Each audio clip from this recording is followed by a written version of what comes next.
Welcome back to the Fanspeak Network, and this is another episode of Talking Ball with Steveospeak. We're going to do some drafts today, talk best ball, talk football, and really want to talk some about the new Badge Bros contest. I wrote an article on that on Fanspeak Substack that should be out, should be posted any minute now. And I really kind of did a dive into it and wanted to understand it more, and I have some thoughts on it that I really think show why it's such an interesting and positive contest for people. So we'll talk about that shortly. Want to give people some time to make their way in here, and we'll do some drafts. I have one German Shepherd Superflex left. I was probably going to start with that since that is probably going to fill today. Later this evening would be my guess. It's at 92% filled. And it came out on Tuesday. So really showing how all of Underdog's contests are filling this week. Let me hit up chat. We got Mike Robb, Steve, giving us some weekend streams. This man is 1 for 1 for sure. Well, thank you, Mike. We got YOLO. How's it going? We got Jeremy in here, BBM. Maybe probably won't start with the BBM, but maybe if we get enough likes, do one in a little bit. Al Boogie in here. What up, Steve? GM, everyone. Appreciate seeing you in here, Al. We got our guy Eddie in here. Steve, I'm at the barbershop. Well, enjoy listening. I'll probably be on for a couple hours. So maybe if you want to, if you have free time later, you can get a draft in a little bit. Sister checking in. The article will be posted in the next 10 minutes. So we'll wait a little bit to talk about it, but I do want to talk about the Badge Bros contest in a little bit. I think we might just start with the Superflex. Let me get this done. I know it's not for everyone, but it is something that I'm really passionate about. So we'll get into a Superflex draft in a minute, 8-hour stream. Yeah. Oh yeah, man. Not today, but there might be a day where maybe I need to really do a long marathon on my own. If you do want a super long marathon stream, get us to 1,000 subs. We will do a 24-hour Fanspeak stream. We obviously have multiple people and guests, so I don't think any of us will be doing the full 24 hours, but it should be a lot of fun. Looking forward to it. Just doing a bunch of drafts, talking to a bunch of best ball. What else could you want? Eddie just left my barbershop in the bathroom, quick shave. Yeah, no, I hear you on that. So let's start with the Superflex. This is Underdog's second Superflex contest that they've launched, both at the $5 price point. First, a puppy that was just as big as the normal puppy, and then this German Shepherd just as big as the normal German Shepherd. And the first puppy, the Superflex puppy, took 37 days to fill. Obviously the second regular puppy is filling at an extreme rate. That is, let's see where that's at. Because that came out last week, and it's at over 73%. So probably my guess, also somewhat depends on what else they release this week. But with Underdog releasing so much over the last 2 weeks, it's pretty impressive how that's been filling. But this German Shepherd filling in less than a week, I think, does show enough people are into Superflex.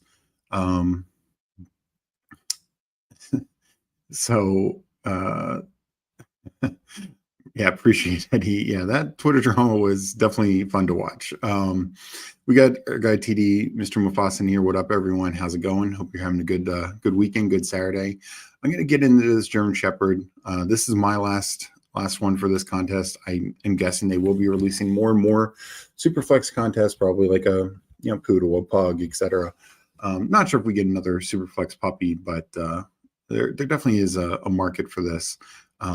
So anyone who wants to jump in, I'm going to count it down now.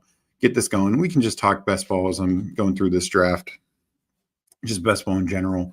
As always, feel free to ask questions, make comments. We'll get into it all. I'm going to start counting down. So I'll be entering in 10 seconds. And as I typically say, try and enter around the 6-7 mark if you want to jump in. All right, I'll be entering in 10, 9, 8, 7, 6, 5, 4, 3, 2, 1, enter.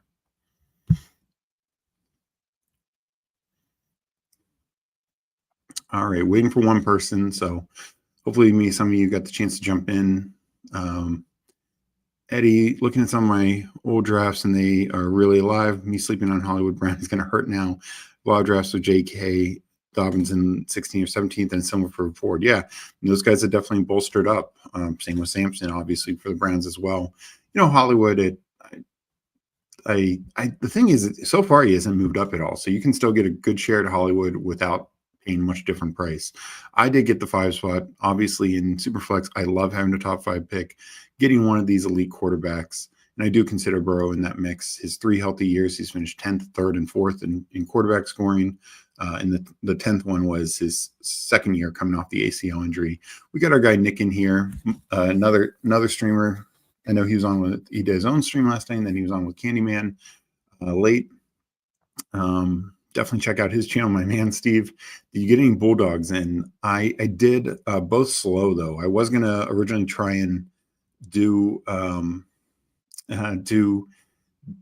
one fast today, honestly, but I just saw how it was filling so fast last night that I decided I'm just gonna get it in, not try and even mess with it. And I'm glad that I did.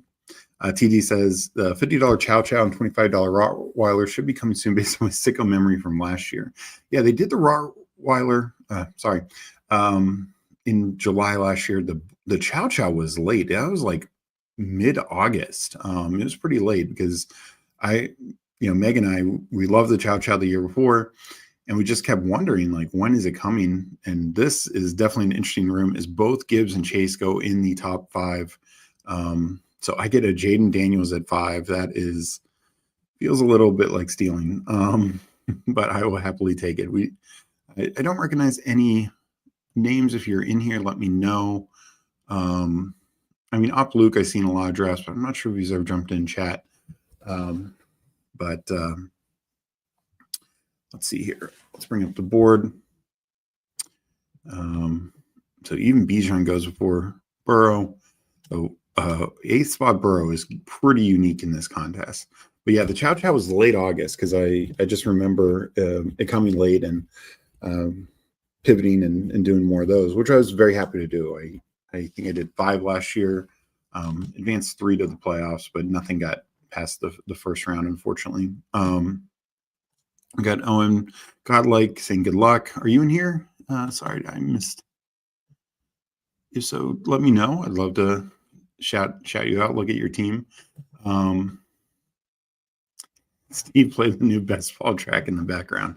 Yeah, no, that is quite the banger. I haven't been on Twitter too much this morning to see any more follow. I was on late last night. We'll say maybe listen to that on repeat a couple dozen times. Very, very interesting for sure. So let's see. Yeah, here quarterbacks are, catches up. Mahomes goes in the first round, but then Baker, Bo, Kyler. So the back half is taking quarterbacks a little bit more generally seriously, but leads to some interesting falls for sure. Justin Fields goes. I was kind of hoping he'd come back, but I will take. I'll take Dak. You get the having both sides of that week 17 game is fun. I doubt May comes back to me, but that would be very interesting if he were to. Yeah, Daniels in the 5th spot. That is, I can't say. I've definitely gotten Daniels in like the 4th spot.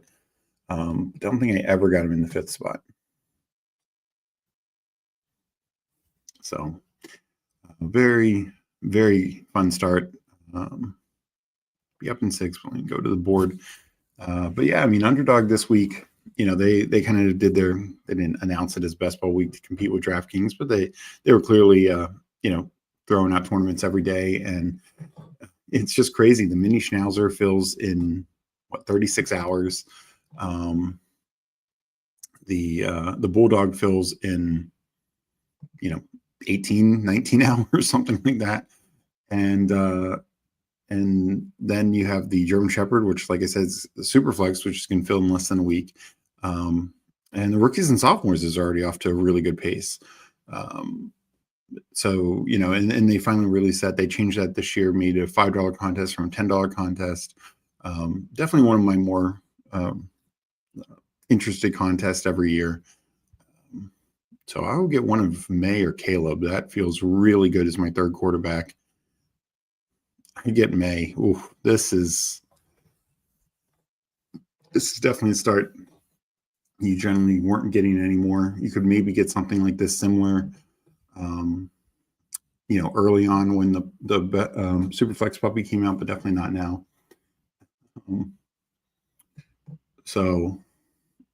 Yes, Shopper Flex coming up next on UD. GM Hartman in here. GM. Good seeing you, Hartman. Hope you're having a good day. We'll be doing, this is my last Superflex draft for the German Shepherd. So we'll be pivoting to other drafts. I definitely want to do at least one Badge Bros. I wrote an article for our Fanspeak Substack talking about that. I'll get into that when we do a Badge Bros. But depending on what people want, maybe you just shift over to puppies, maybe do some rookie sophomores, maybe do a BBM later, depending on what people are in for. I haven't done a BBM in a little while. I definitely don't think I'm going to max it, especially with all this other stuff coming out. But I do want to get, good number. I'm at 30 some right now. I don't know if I'll get to 100, but probably at least 75. But I generally want to do most of mine in August. I know yesterday was the anniversary of Pat Crane's BBM win, but we've honestly seen winners from every point in the off season, which is to be expected. So you get more years, you're going to see more of that. But I know in general, advance rates are better from August than they are now. I think more teams in the finals were. Obviously every team advanced, but I mean like advancing to like semifinals and finals were from August, from what I recall from the data. I don't think it fills this weekend just because we do have these other contests still out. Rookie sophomore is the same price point. Badge Bros isn't too much more expensive. The German Shepherd, it's at 92%. I think it fills by tonight or tomorrow. So that's going to keep some people from doing the puppy. I think the puppy 2 is by Wednesday, would be my guess. Wednesday, Thursday at the latest. But it also depends. Like if they drop like the Hound Dog and Pug or even more like the Hound Dog and Poodle on Monday and Tuesday, because I do think at this point Underdog's going to be releasing multiple contests every week. It's just such a market. Like the Bulldog filling in, 18 hours is just insane. They did make it smaller. Megan and I looked it up. It was 3,000 entries last year, single entry.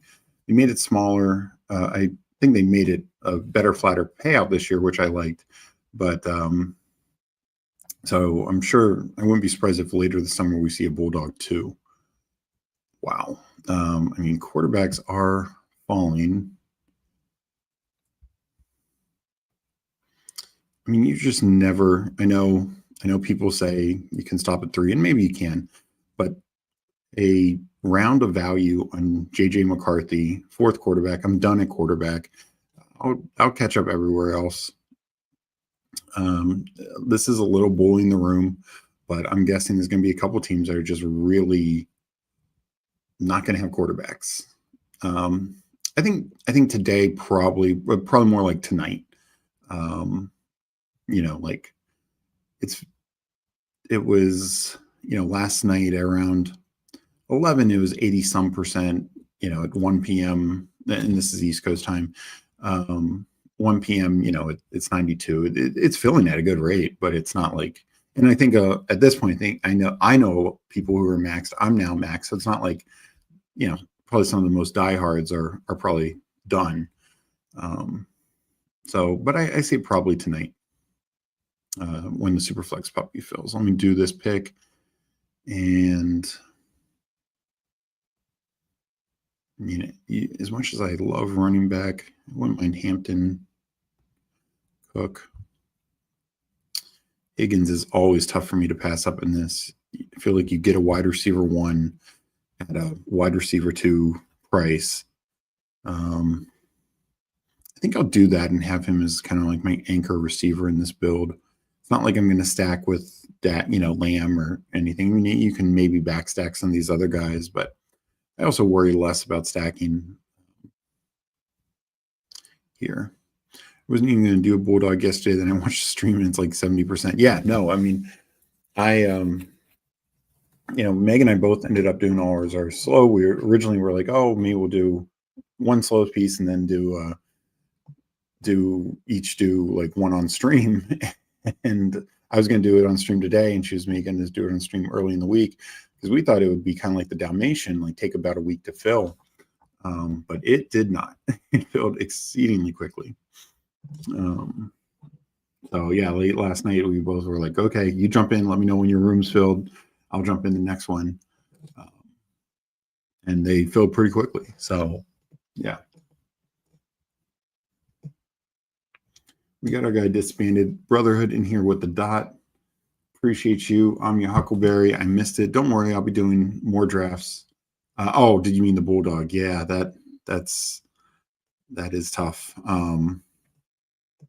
But I think just with how it went, I'm almost, while I do think there is going to be a Chow Chow at some point, I'm guessing there's a Bulldog too. And here's the thing: if they do the Bulldog too, maybe they make it a little bigger, but they keep it the 2 entry max, and making the finals is $300. That's actually kind of good. You could max enter, for both Bulldog contests, and if you make the finals in just one of them, which this contest has incredible advance rates, you would cover your total. So that's a pretty solid build structure, and I think and I hope they see that people like that kind of contest a little bit. Probably, I think that's probably part of it is the 3 of 12 advance rate to the start, the good advance rates through each playoff round, and still relatively small finals, but a good payout structure for the finals. I know some people were disappointed that it was only 20K up top. And like I said, if they made it bigger, maybe they could make that a little bigger without changing too much else. So we'll see. But definitely I said it on the stream the other day, but Underdog since July 4th has released the Chihuahua, the Dachshund, the mini Schnauzer, 2 Dalmatians, both the big and small, the Bulldog. All those have filled. The puppy the puppy 2, which is almost going to fill within the next 5 days, 5-6 days tops, and then the German Shepherd Superflex, which is filling tonight, and also these other 2 contests, Rookie, Sophomore, and Badge Bros. So they've really been pushing it out there and had great response rate. Definitely am not in the Rice camp. If Terry's there, I will go for the stack. He is not, but I'll just pivot to what I probably need the most is a running back. I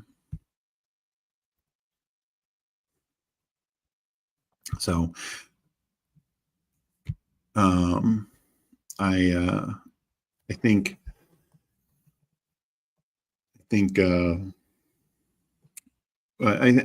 going forward, we're going to see 2 to 3 contests every week from Underdog would be my guess.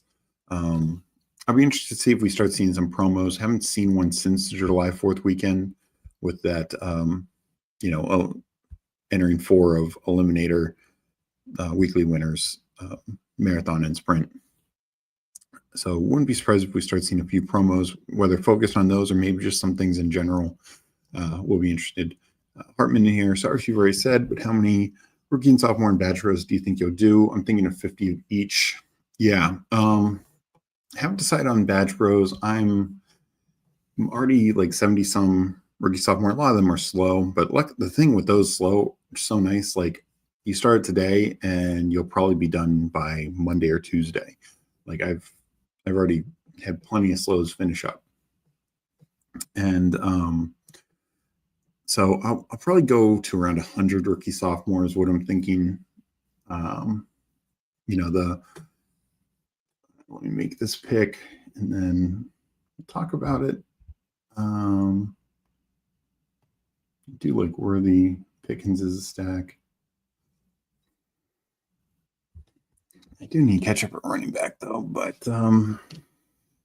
might go Pickens. I definitely don't have enough of him in the Superflex contest, just how it bowed out. I mean, they're both week 10, but don't needing 2 receivers. I think I'll be fine there.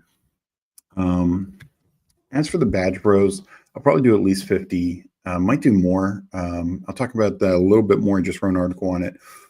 It is the interesting thing about the Badge Bros is it has the best you have the best advance rates, you have the best percent chance for any tournament that has a 6-figure prize pool, at least so far, among smaller tournaments.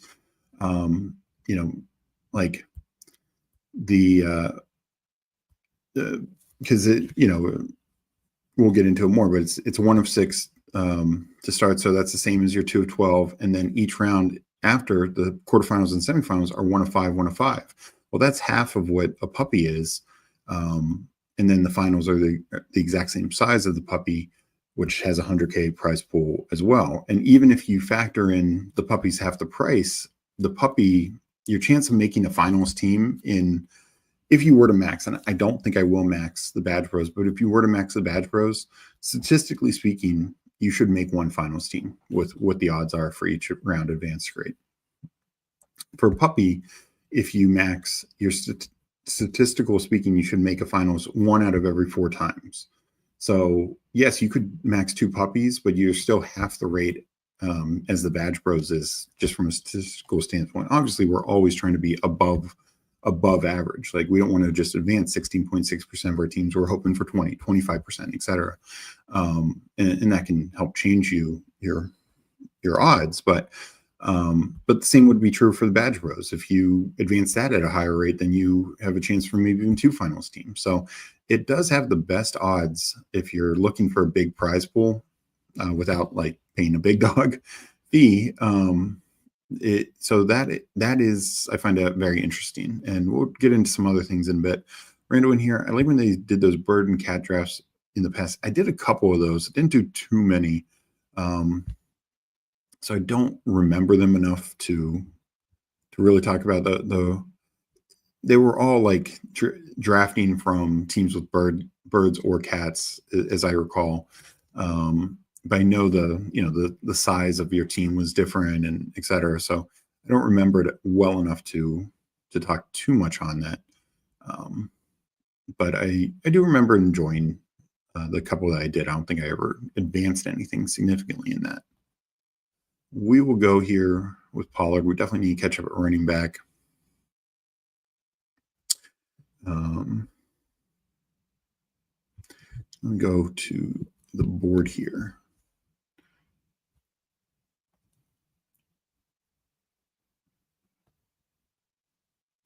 And Hartman says, yeah, RNS is actually not bad at all to mass slows. Yeah, no, exactly. Like, I ended up having to do 90 of my 101 little Dalmatian slow. And I've been doing slows, even some of these German Shepherds, I think probably half of mine ended up being slow, maybe even more.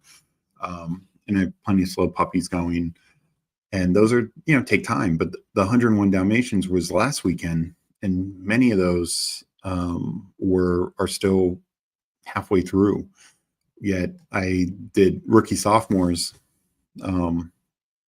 when that came out, and even probably in the next day that are probably already done or just about done. So those go really fast. And it's of course because with only having 6 teams and having guys at the turn, a larger percentage of your picks are at the turn. So people on slow drafts are doing them twice as fast. They just get done so much quicker, even quicker than just assuming 6 versus 12. Not taking Judkins. I'll take Brian Robinson. Still a little down on Robinson, but it's a team stack and just need running backs. So up in 14. I definitely went the bully quarterback approach. We'll see how that ends up paying out. so far I like my receivers better than my running backs, but I think I'll still be fine.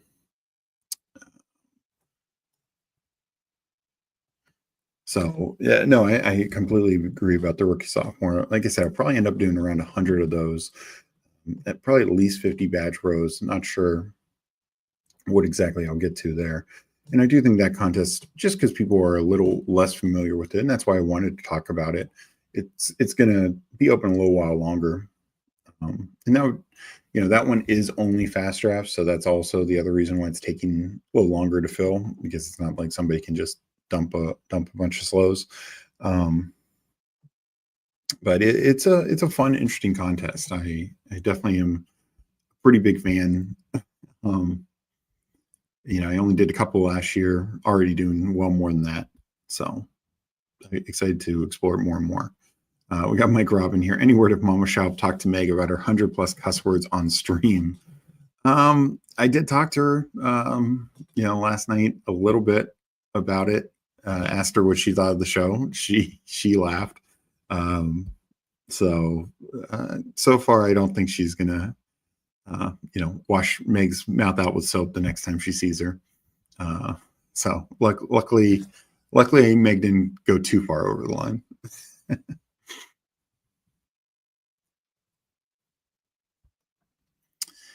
Let's see. I will probably go with one of my favorite running back options here. Mason would be a fall. Scatterbo would be a pull up, but I think either makes sense because it starts to thin out after that. And Diggs is also well in play for me. Might go Diggs first. Love having another stack there. Yeah, we'll do it. Maybe I get Scatterbo to come back to me. His ADP on this is 121, so that'll only need to be a couple of spots. So let me know in comments what, if anyone feels like drafting anything in particular. They probably won't be doing any eliminator, at least for the next couple of weeks. That's another tournament I know Neil Orfield's talked about. It's definitely a tournament you should wait on. And we saw this week exactly why. Even though Addison has been rumored about suspension, his ADP in there is still too high. And of course, Rice, it was massively too high. Judkins as well. Not that I expect there was a lot of Mike Williams, but that also impacts some other guys like Harris, QJ, etc. And yeah, I just think I'm going to wait on that primarily until once camp really gets going, maybe even preseason game or two. This is the max capital you'd spend at quarterback rate. I mean, yeah, I think even with this, and I do get the Scatterbo to fall back, the only thing that I would potentially do is a 20th round Mariota or Milton or Sam Howell, just to ensure that I have one of those rooms, just in case, just to protect from the risk of multiple quarterback injuries hurting me. But it depends if I felt like I've significantly caught up. Like right now, my running back potentially have 4 starting running backs or number 1 backs. It's obviously fragile though. My receivers, 2 number 2s, but 2 of the better, probably number 2 options, and then a number 1. And so we'll see, but probably because even if I'm, and a lot will depend on what my tight end room looks like. If I only have 2 tight ends, I can maybe tack on that 1 extra pick for a handcuff, because you're also competing there against like just so low level running backs, and like the guys that I'm comparing to, Tesla, Werman Wilson, Tolbert, even. I mean, Tolbert would at least be a stack, so that would probably be more potential than some other things, but likely I'm done at quarterback.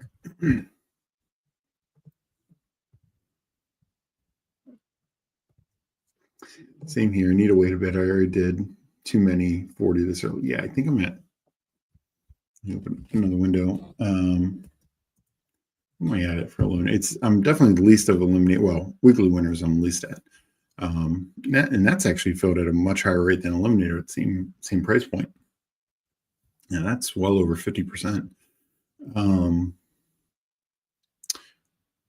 Yeah, I'm only at, well, I have some eliminators going slow still from that. I think that's from the that July 4th thing. I think I have a couple more slow. So I only have 10 completed and I think 3 or 4 slow.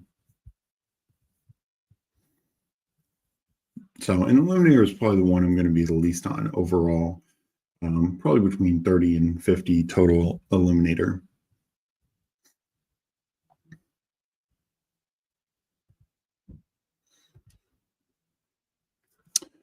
So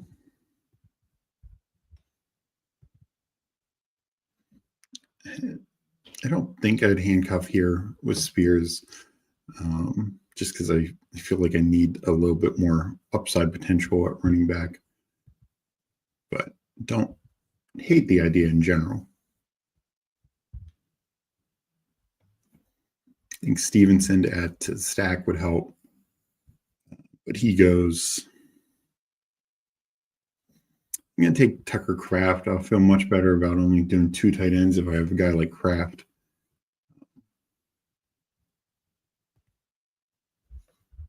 Hopefully one of these 4 come back to me. I'd feel real good about that, but not looking great.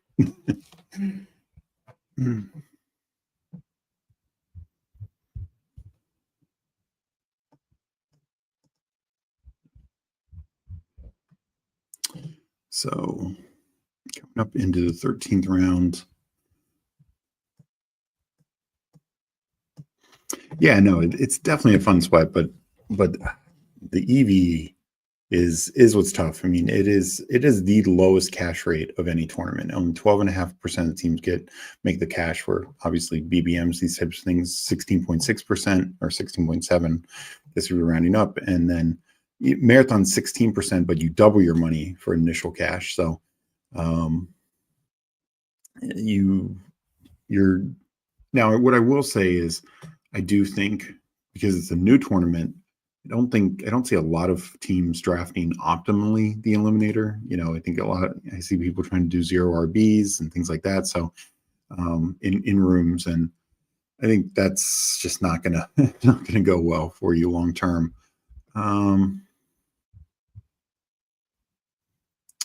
Yeah, I don't need to double stack with Kyle. Well, Kyle Williams ADP is lower here. I just still have him higher ranked.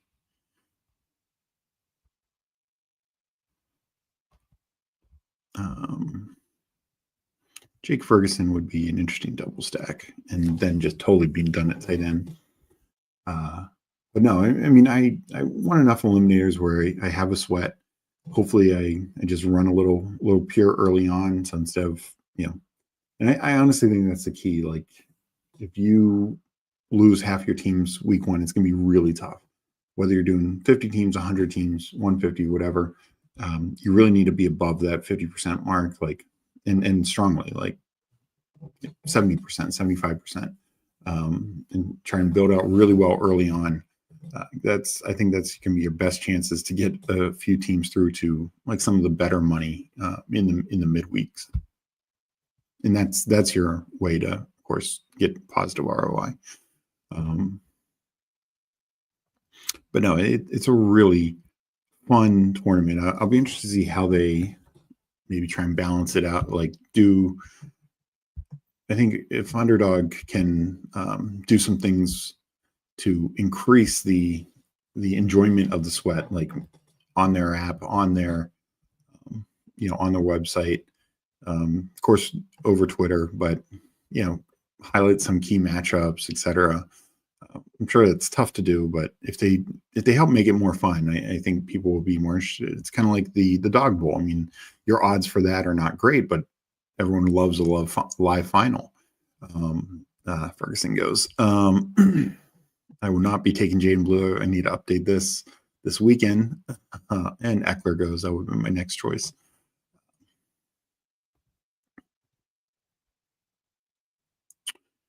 We will go with one of these guys. I think Algier, Jalen Wright. I'll go Algier.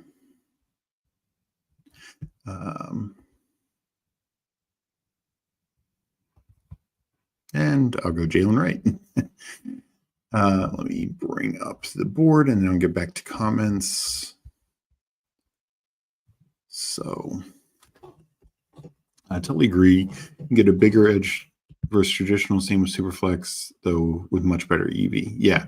Yeah, and that's the thing with, honestly, I think it's the same a little bit with Badge Bros, rookie sophomores. I do think some people are just not drafting it well. I just happened into, I had the stream on, I got Chad Candles and Tyler. I love Tyler as well. They had a stream yesterday and they were doing some rookie sophomores, and I was in the stream earlier, but then I was trying to get work done, so I had it on in the background. Didn't realize they jumped in the draft, and I just happened to jump in at the same time, and I ended up kind of bullying them at quarterback. And I think they have, I can't remember who their top quarterback is, but their backup, let's say it might have been Daniels or Nix or May, whoever it was, but somebody had a late buy, and their only backup is Jackson Dart, and so they're probably taking a 0. Or no, I'm sorry, I think they had Caleb, so they're probably taking a 0 at at quarterback that week, and that's just going to be hard to advance. No, I'm not talking shit. It's just that's the tough thing about those types of things, and that's why I like bullying the quarterback room, because I think you can get an edge that way to advance more teams. We're going to take Zach Ertz as our second tight end to pair with Jaden.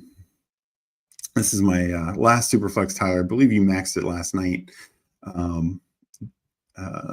So hopefully we'll see another Superflex contest soon for us. But no, it's just making the point of, I think that's a contest where you can get a real edge by just playing the room more. It's almost like in poker. Sometimes instead of playing the cards, you play your opponent. And I think that tournament, probably more than others, you can do that just because it's 4-man room, and there's like positions that are just run out of players, most notably quarterback, but it can be the same with running back. I've seen teams where their first running back's like Bayshal Tootin, and it's like, I don't think you're going to get enough points. I don't care what your receivers look like.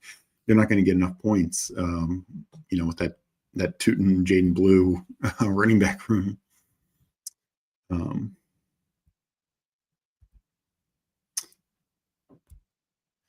Well, that only is if Dart is playing week 5, because week 5, Caleb's on bye and you take a 0. And I just think it's tough to come back. I can't remember who my quarterbacks were in that room, but everyone else is going to have multiple quarterbacks going and will likely get, 20-ish points that week. So that's just a big thing to overcome. But no, I mean, look, if you do that kind of build enough, you'll get some teams through, because just due to injury or whatnot, like, it's not like it's, no chance if you did 50 teams that way. But I just think your advance rate on those types of teams is going to be less. We got Mike Robin here saying, when are you thinking about dipping your pinky toe into some college football, basketball? I haven't done any yet. I'll probably do a couple on my own before I'd ever even consider streaming. And I don't know if I will. I really need to research the schedule. I'll definitely do some. So they just released another college football contest, a $25 one.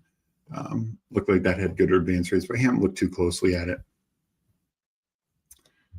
And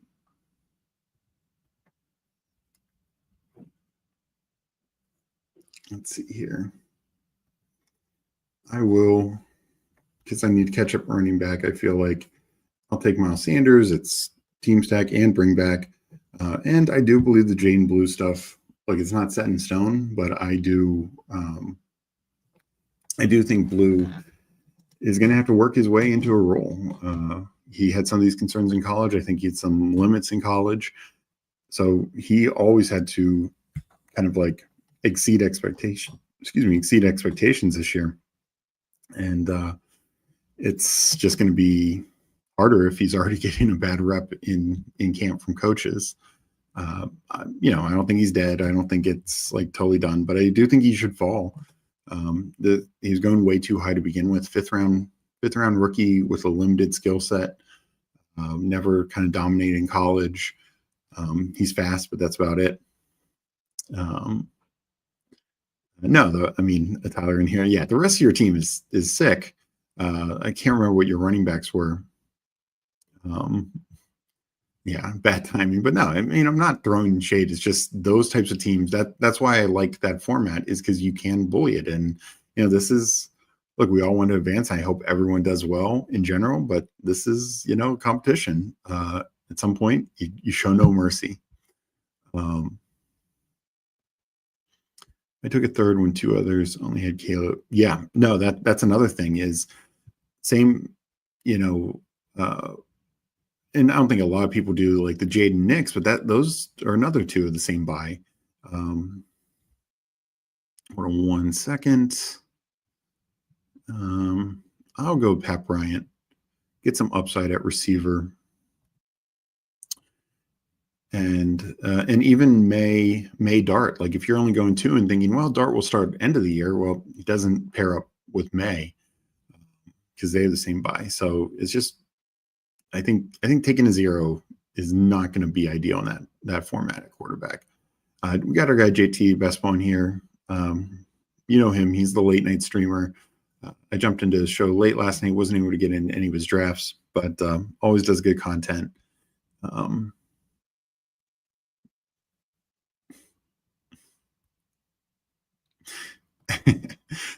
Okay, I'm I'm good with that.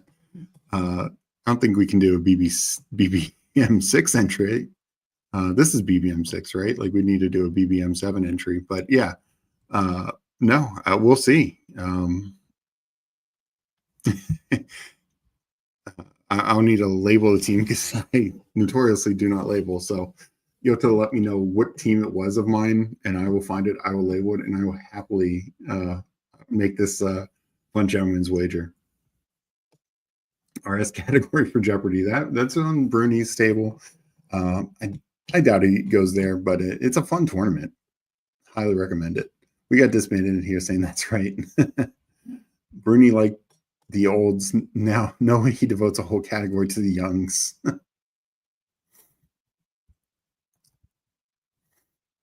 Let's see, coming up here, last couple picks.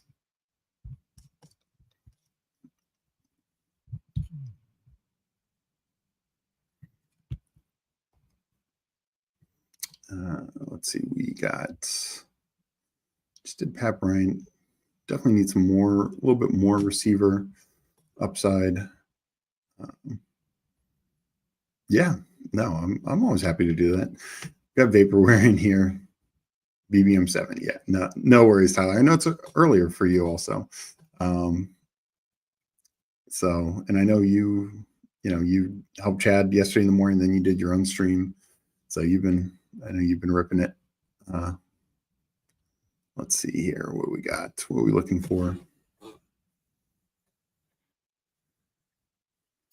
Probably going Slayton.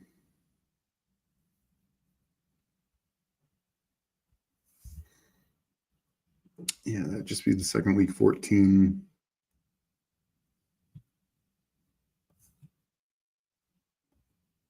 %.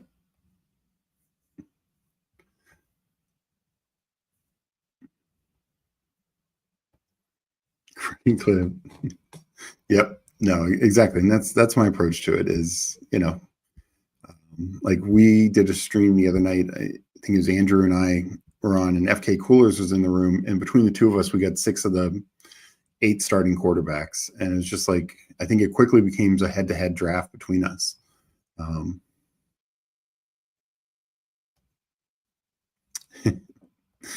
Yeah, no, karate, good old classic Karate Kid. I mean, Disbanded loves it. Yep, exactly. Strike first, strike hard, no mercy. And even the Karate Kid show on Netflix was good. Didn't see the new movie yet, but yeah, I always enjoyed classic Karate Kid. So 2 more picks to go. I think I'm leaning to not take the 5th quarterback, but I kind of want to give myself the optionality. I think I'd go running back here. Take Mostert, just have some more depth, since to me it's a more important position and I feel a little weaker. Probably will go receiver with the last one. And but always will have a shot at like Milton or Mariota.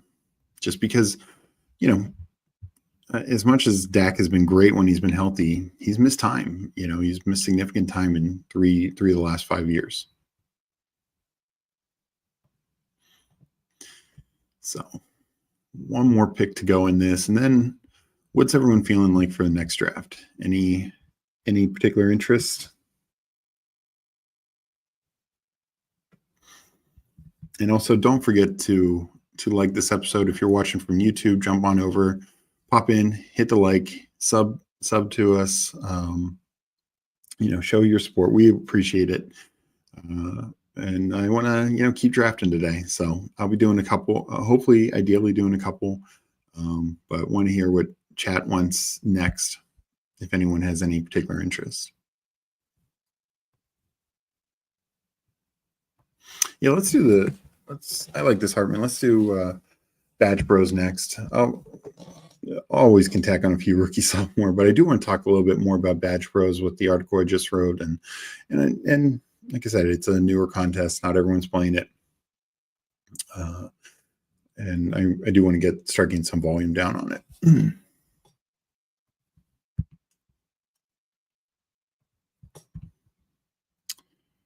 Receiver-wise, Tutu, Adani. I won't do Tolbert since I already have 2 week 10 buys.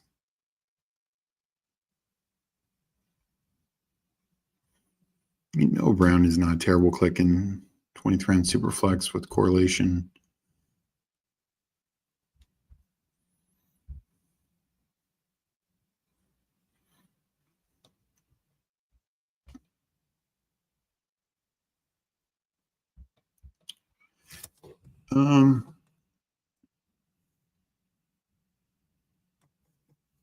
I think I'm going to go for some, just deeper at receiver. Take Tutu with my last pick. He's definitely one of my more higher 18th round or last round picks. So I do need to mix it up a little bit more, but I do believe the Rams offense is going to be better in general and actually probably throw the ball more this year now that they have the weapons.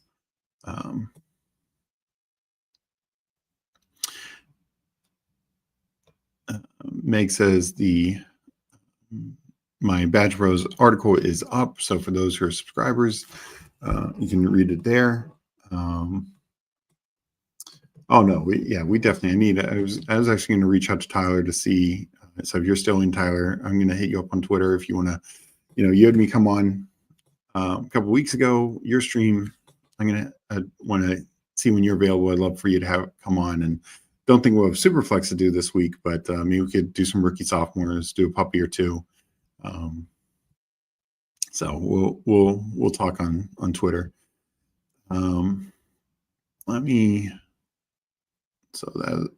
ended up only doing 9 fast, so 11 slows going. Still have 7 of these going because I maxed the puppy Superflex. So that is the unfortunate thing with slow draft life, which boy do I have a lot. All right, but nothing. Yeah, I cleaned out everything coming up in the next couple hours, so I'm good to go. Let's get into a Badge Bros contest. I'll count it down. and then we'll talk about the article a little bit. And so again, here's the article if you want to read it. So we will enter Badge Bros. Done 4 so far. Like I said, probably want to get up to 50.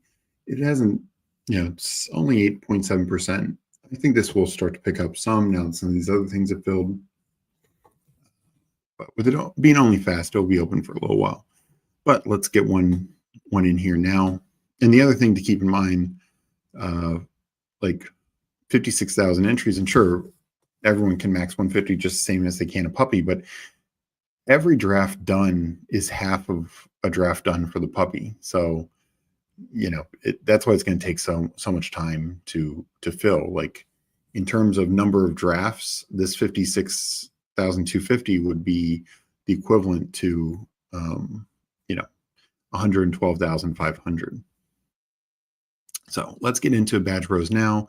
I'll count it down from 10. Again, maybe enter around the 7 mark. If you want to jump in, and we'll enter in 10, 9, 8, 7, 6, 5, 4, 3, 2, 1, enter.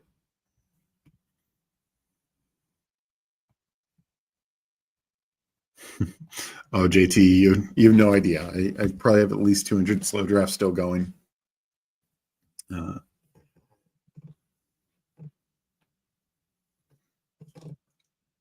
And here is the Substack. Like Meg says, it's $34.99 for an entire year.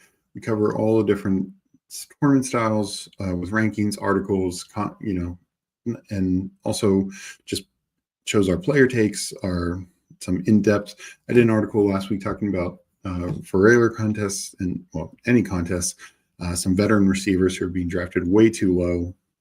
You can get a value, and these are guys in the first couple of rounds. So let's see. We do have Hartman in here. That's the only name I recognize. Well, I think Boston Gorge I maybe recognize as well. If you're in here, let me know. I'm at the 3 spot. I will bring up the board, but obviously quickly have to pivot back. So a couple things to keep in mind with this. And these are some, the highlights. I go deeper into the article, but like I mentioned, this is the best advance rate for a high dollar money contest. 1 of 6, 1 of 5, 1 of 5. Nothing else really comes close to that, particularly one that is $25 or under. Even the Pitbull, which had better advance rates with the 100K top prize, is a little worse than this. And that was $20. So that was actually more expensive than this. Now, there's also differences here with the way people play this, and we'll see, and we'll definitely analyze after this draft how this plays out. One thing to definitely keep in mind is ADP is not adjusted solely for this contest. Like these ADP ranks are just your normal ADP ranks. That's why my rankings are in here. It's not like I have separate rankings. I wouldn't mind seeing that going forward. I understand maybe not doing it this year, but going forward, I do think having separate rankings for a 6-man tournament and separate ADPs makes a lot of sense because things are different. You have way more incentive to maybe pull up a quarterback or a tight end early because you're still going to get an elite running back and receiving room basically no matter what you do, no matter what your strategy. You could start 5 straight receivers and still have a great running back room and vice versa. Early on, I generally think just kind of taking the value. I mean, we already have 1 first-round pick, up in 3 picks. We're going to get another, and that's the thing. You're getting 4 players from essentially every 2 rounds of a normal draft. So yeah, I'm going to take Nico here. I just think it's easy to balance, pretty good overall. I do feel this opens me up to take running back or receiver next. I will probably, I think I'm going to lean running back.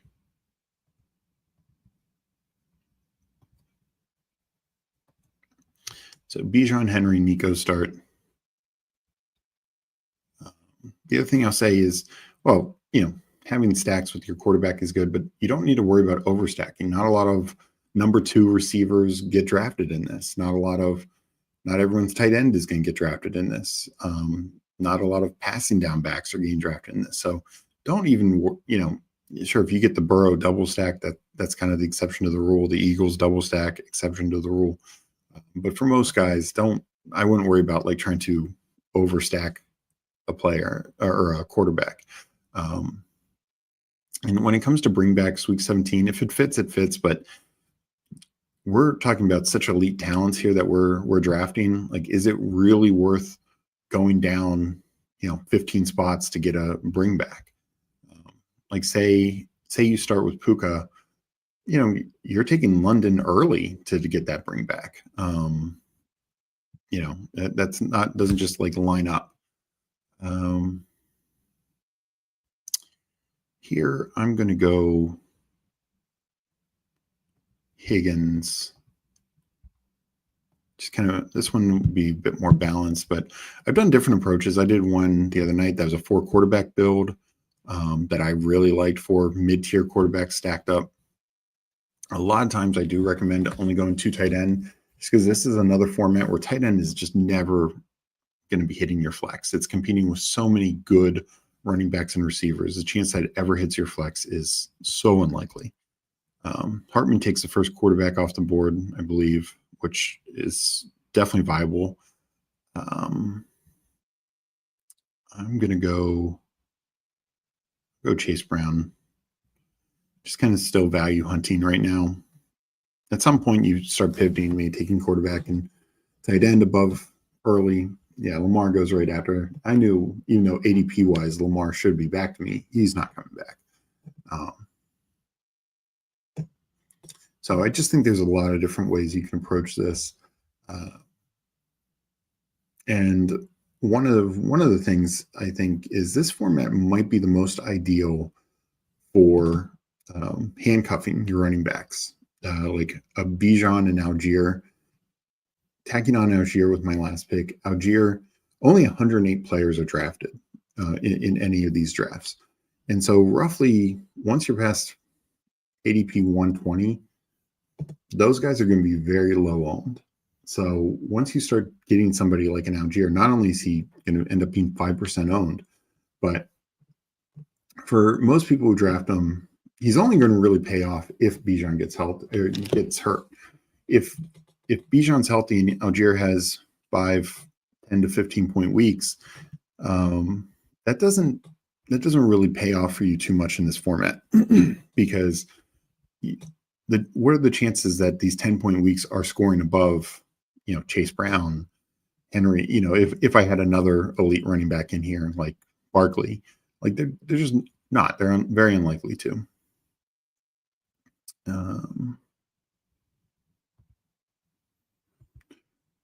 We will go. We'll go Worthy. I do think he obviously gets a boost early on and just can maintain that. I think spike weeks matter more in this format because, look, my top 3 receivers are Nico, Higgins, Devontae Adams. I need a spike week guy, like a guy like, probably a decent example early is DK Metcalf. Metcalf has historically been much more of a floor guy than a ceiling guy. Now, could that change with Aaron Rodgers? Maybe. But just the last couple of years, he'll have like 1 or 2 20-point games, but he's very consistent at like 13 to 15-point games, which is why he ends up with a decent wide receiver number. And that can be fine in regular contests, but in this, he's just not going to be scoring much against these types of guys. So we do see here how like receiver just starts to build up. So Hurts goes.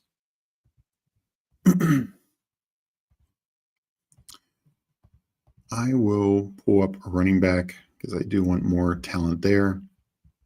And running back thins out because, like I was mentioning, normal, whether you're going 0 RB or hero RB or even a more robust build, like the running backs when you get to this like second and third tier, they are way less likely to be hitting your lineup on a consistent basis.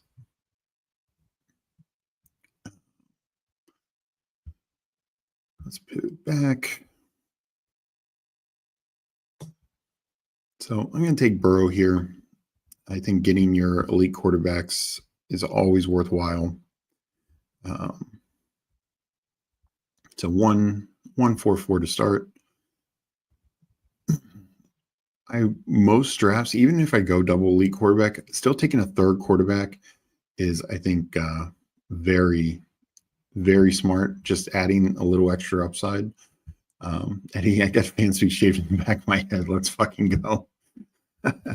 Love it, Eddie. And I saw Hartman's comment, very flat tier, and I agree. I really do agree. This is a very flat tier receiver. Don't mind getting your guys at other positions. And again, hunting for guys who are going to spike, like a Travion Henderson is probably even a little better in this format because when he hits, he's probably hitting for 25 points. Same with Harvey. I'm doing it bye weeks. They all are fine. I'll go Harvey. I still think better offense makes sense. Another thing you can do is only stop. I mean, if you here, I have 2 the same buy, but you could stop at 5 wide receivers. You could make a strong case if you went 5 wide receivers straight down the board. Like had I not taken Bijan, do that and just be done. I think that's extremely viable as well.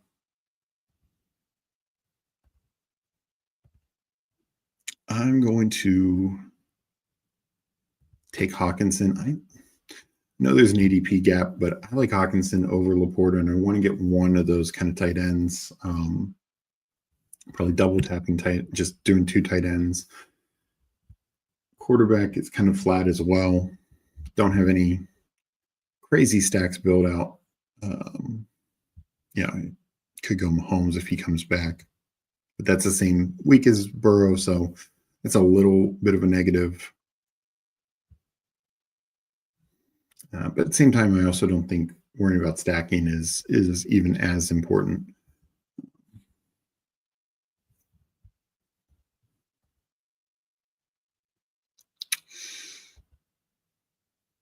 We will take Godwin.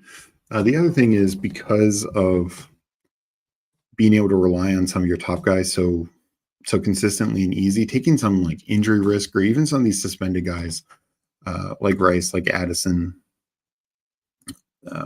it's more palatable because still they should fall to a certain range, but sure, they're not going to be there for 2, 4, 6 games, whatever the case may be.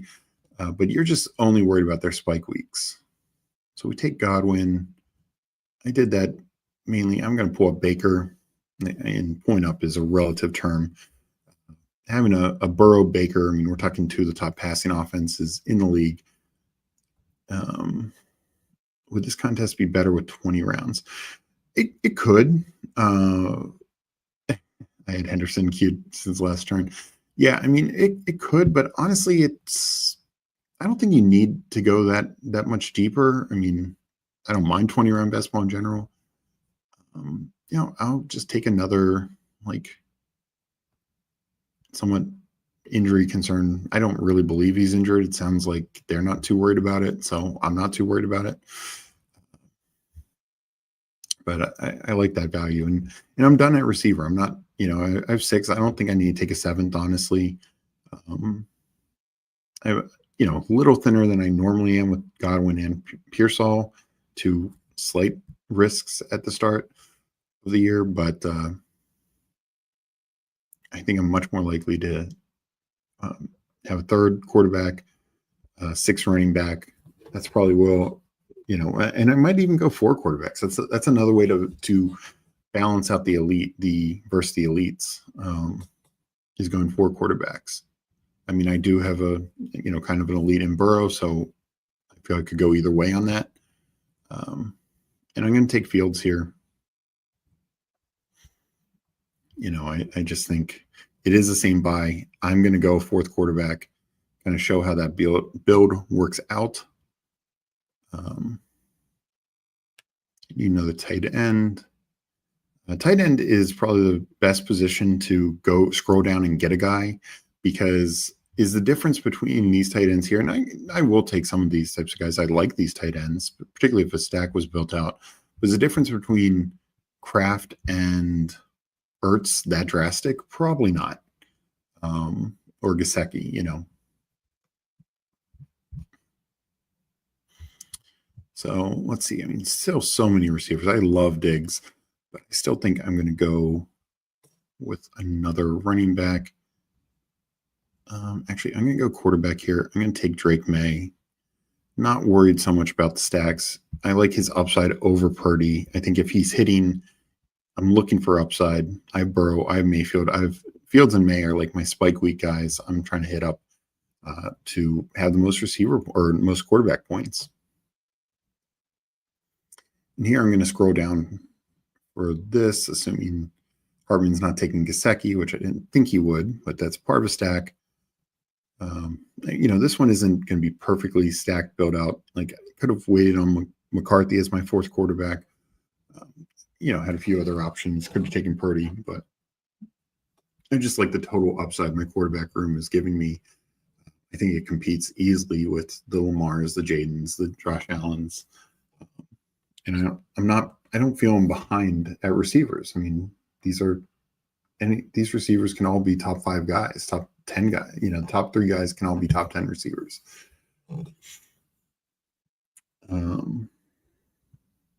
Running backs, Scatterboo goes, but no, I did that intentionally.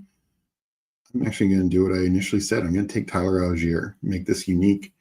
Also give me protection if anything happens to Bijan, even if it's like a 3-game situation. Like Algier's the type of handcuff back that can just jump in those 3 games and give you RB1 weeks. And those are the types of handcuffs that we're looking for. Taking a Trey Benson with Connor is doable, but we just don't know if Benson's good. Algier, I feel much better about this risk, because if Bijan's never hurt, Algier probably never hits my lineup, is the way I look at it. In like a regular format, if Bijan's never hurt, whether this is a handcuff or whether it's just a regular, Algier's probably hitting your lineup, more than a few weeks. But an Algier's in any of these types of backs, even like a Jalen Warren, who's much higher, they're unlikely to hit your flex versus these kind of receivers, versus these kind of other running backs. So let me take a look at the board here. So let me refresh it so we can see it better.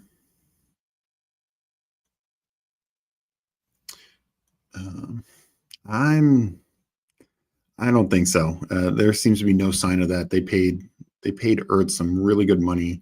From what I've seen, the beat reporters aren't expecting it. The coaches aren't really expecting it. I think they're just hoping to get Benson it as kind of insurance. They want him to grow and develop, but I think they're fine letting Ertz just continue to take that role. So Badge Bros Brawl, it's my latest one. We'll look at it real quick. And Hartman, I'm curious how you thought you did, if your strategy was executed, how you're hoping for it. Because this is the thing, like every team's going to have a super team, there's just so much talent that's taken in these top rounds that nobody is going to be thin. So overall, my team ends up being 4-6-6-2. That is in part because I do feel, even like Chase Brown and Kamara and Harvey, if he's anything close to what we expect him to be, they're more likely to hit the flex than even your Worthies, Godwins, Pearsall types. Now I think it's going to be more even in this format than say regular, because of course these are wide receivers. Most people are expecting to hit their, third spot quite a bit. And then double tapping tight end, Hawkinson, Gesicki. I think I'm fine with that. My first one, I might have gone 3 tight ends and waited. But just looking at more and more, I don't think it pays off. Even if you hit right on 3 tight ends, like Gesicki, Strange, and Henry, they're never going to hit your flex. So you're only increasing your tight end potential. And because of that, then you're making your wide receiver or running back or even quarterback room weaker. Could I have stopped at 3 quarterbacks? Sure, if I'd taken May over Fields, but I just think getting that kind of like raw upside spike weeks from Fields and May to go along with Burrow. They're 2 of the best passing quarterbacks in the league based on last year. I don't see why Mayfield should stop. And then 2 of the best like dual threat type quarterbacks, and May truly could be the whole package. So really like how the team turned out, even though it's not the most purely stacked type thing. Let's see. Hartman makes a ton of sense with clear-cut handcuff like Algier. Almost no capital spent to have that low owned upside.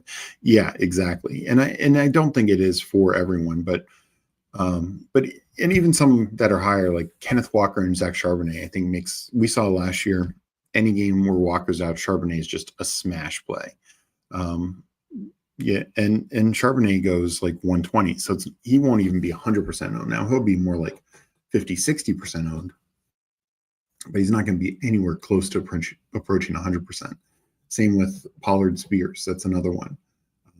Scadaboo Tracy, that gets a little thinner just because the offense isn't as great. And Tracy, say Scadaboo, hopefully make earmuffs, but Scadaboo were to get injured, I don't know if Tracy can fill in the touchdown role. That was something he was incapable of doing last year.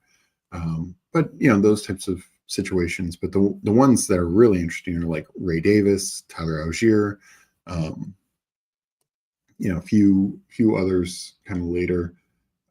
I think another low-key one is like Rico Dowell with Chuba Hubbard. Like Dowell goes so late, Chuba, goes so early. Again, just totally free. He might be 2% owned in this contest, if that.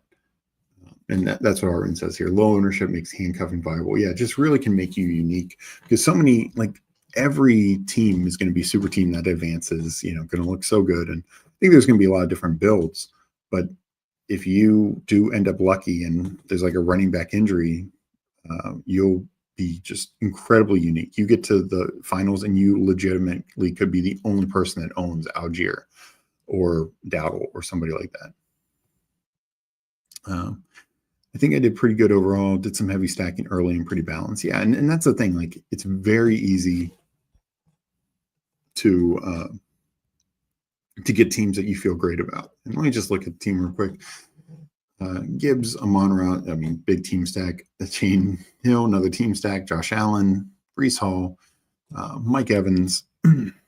So bring back also McMillan, Jameson Williams, Travion Henderson, George Pickens, Aaron Jones, Jordan Addison, Mark Andrews, Tyler Warren, Jared Goff. Yeah, and this is the thing. Like, he even waits at quarterback, and his number 2 are Goff, who was quarterback 6-7 last year. Tua, he's been top 10 quarterback in the past if he can stay healthy. And takes a late shot on Quinshawn. And it's the same sort of philosophy. Like, honestly, I think talk about low own. Like, Dylan Sampson is going to be owned in this at all. Now, there's clear risk there because it might be Ford to start the year, and then maybe Judkins comes back, takes over. But the other thing to keep in mind is not all late round guys have value. Like in normal drafts, I love Darius Slayton as an 18th round guy. I just don't know if he's got enough upside. I do think you could take a shot on some true spike week guys, maybe like a if you really want to get crazy, like a true 1% owned guy, and you're doing like a 7th wide receiver, take a Pierce, somebody like that. Take a I do think Thielen will play up enough, but find ways to get unique is, I think, another key. Harmon says here did Taj Brooks. Especially you take Chase Brown, you take Taj Brooks, again, a guy who's going to be 1% owned in this contest, just totally separating you from the field. And it's especially when they're tied to such a good offense like the Bengals. Chase Brown misses any time. Taj Brooks, it could just be massive leverage play. So, all right, that is, let's see where we at on the legs here. I'm seeing 21 likes, 22 likes.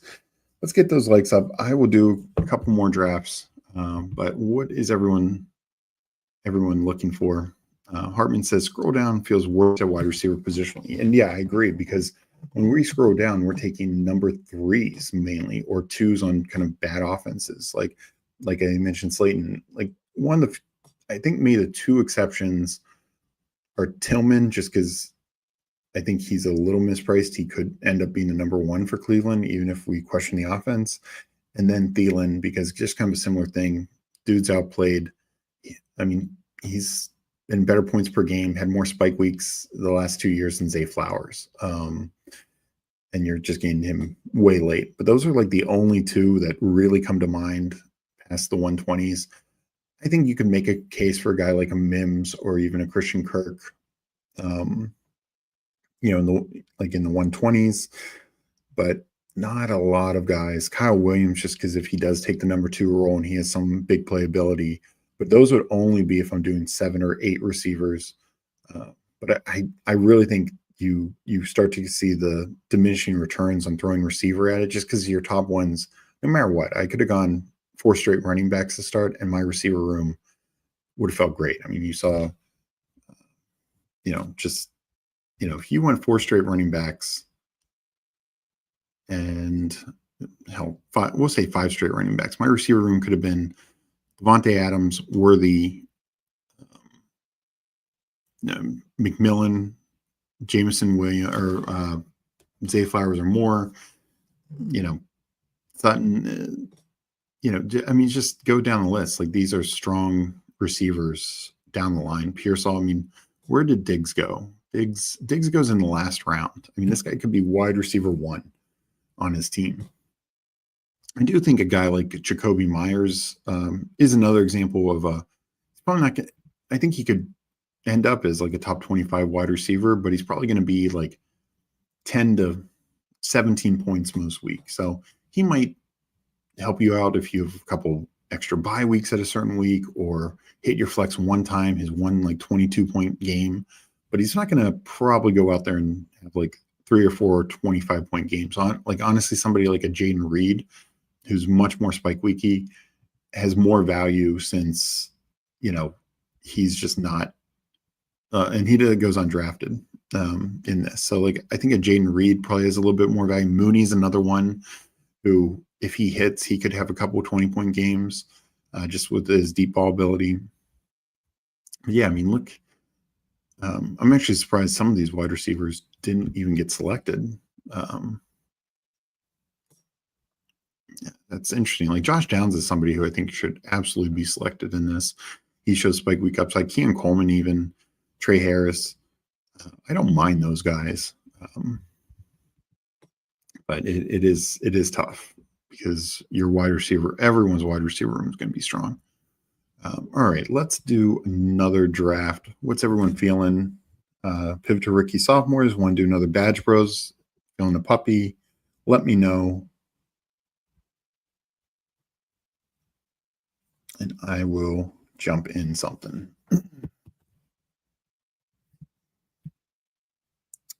We got our guy Bindles in here, GM.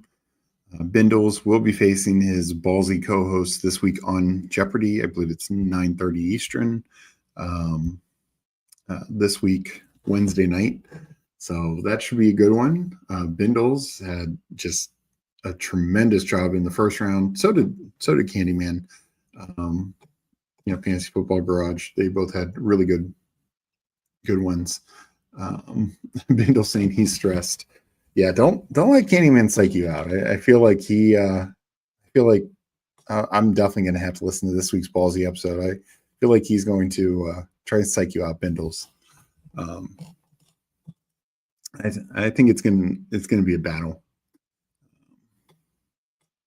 Any are cool, BB or RS summer picks. Let me do a couple rookie sophomores first, and then maybe we can either go back to Badge Bros or something else. Don't think I'm going to do a weekly winner right now. I'm your Huckleberry. I'm going to wait a little bit on that. That's another one I want to wait till August. Just getting something. I think the value, even not even like a Hollywood Brown or a JJ McCarthy injury, But something like a Russell Wilson injury where he went from, I mean, he was going to start the year like Fields had a couple of spike weeks while he was out, but Russell Wilson would have played the whole year. That was the Steelers' intention, if not for that calf injury or whatever it was. Another one, Josh Downs, like he misses the first 2 weeks. Their value, where you should be drafting them changes so much once you start to know those types of things. So I'll do more weekly winners, just probably not right now. Harvin says, Candyman ran straight through the entire bye week math as soon as he was up versus me. Yeah, that was his category for sure. Paul says, GM, since every RB and wide receiver room is going to be stacked regardless, why not double tap elite quarterback? And yeah, I mean, I wouldn't do in the first round just because I've only done 5 drafts and I've watched a couple other streams. I don't think I'd ever seen that, but I think having an anchor like running back or receiver, and maybe in the first 2 rounds, but then taking two elites. Honestly, you could make the case next 4 picks could be 2 elite quarterbacks, 2 elite tight ends. Could be very interesting. So I agree. I did one with double elite quarterback, not even that early. It was I think 5th and 6th round, and this includes Burrow. I think it was Hurts Burrow, and felt really good about it. Mike Rob says the Saturday Night Battle Royale with Steve shows are going to hit hard during the season. Yeah, we'll have to figure out a schedule when we'll be doing shows. We'll definitely be doing a lot of Battle Royale and those types of contests. So I'm going to jump into some rookie sophomores. Obviously, those are tough to get people to jump in at the same time. But let me do a couple of those. So we will do the first one here. 20-second clock, obviously. Let's see, it is at almost 67% filled. And I will enter. What I'll do is when the clock hits 2:23 Eastern, so in less than a minute, I will hit enter. So 1:23, etc., for whatever time zone you're in.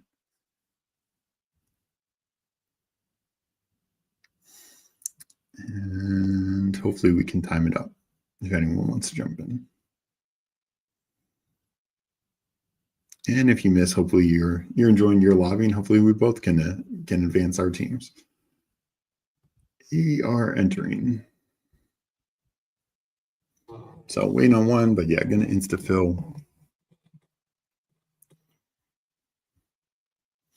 I get the 4th spot. Oh, we do get some friends in here.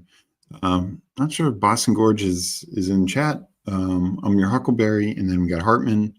So yeah, this could be a friends and family one. And for me, I don't expect to get any of these guys.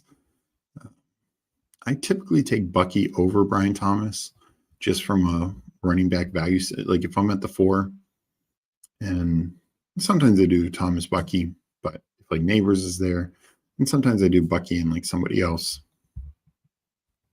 So we'll see what we get. So starting in 20 seconds.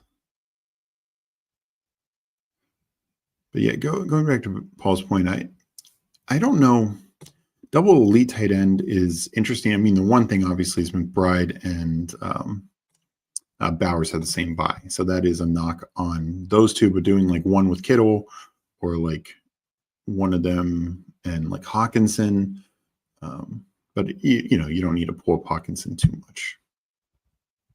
So I'm going to go Bucky, and I'm going to go Bo Nix. Just I don't want to get boxed out quarterback.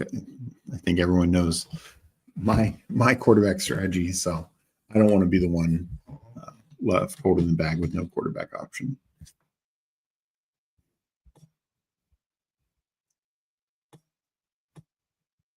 And I do think, I mean, as much as I love Neighbors, I mean, the receivers are just so stacked in this. And I think Bowers should fall a little bit, but I mean, even if you start with like Worthy, McMillan, Hunter, you're going to be fine. And honestly, Parasol. There's more wide receiver tight end depth overall, I want some of them, but it is, definitely the deepest position.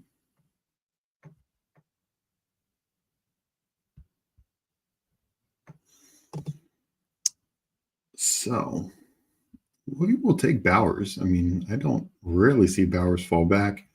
And I'm going to take J.J. McCarthy. I want to make sure I have two quarterbacks with different buys. Don't want to be just hoping on Jackson Dart. But that's where I think Bowers should go. Is like this turn 12, 13 turn. Essentially, if he was going like between the 11 and 14 range, I'd be taking a lot more Bowers. I have very low Bowers right now. So I'm actually kind of happy to get him here just because I think I have 2 shares in like 40 some drafts so far. Get Harvey to come back. So second starting running back, second starting receiver. We feel good about that. And they have the same buy, but I'll 5 receivers, so I'm not too worried. Maybe even 6 with probably only having 2 starting quarterbacks.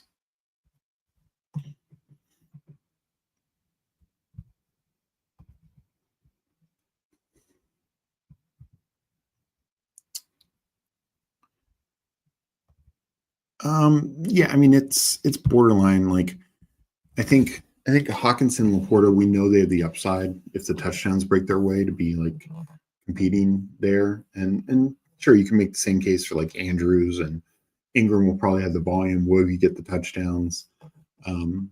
So I kind of tier it. Like, I think you have your top 3, then kind of Hawkinson, Laporta, then kind of Andrews, Ingram. Kelsey, I think, should be going lower. Go Higgins first.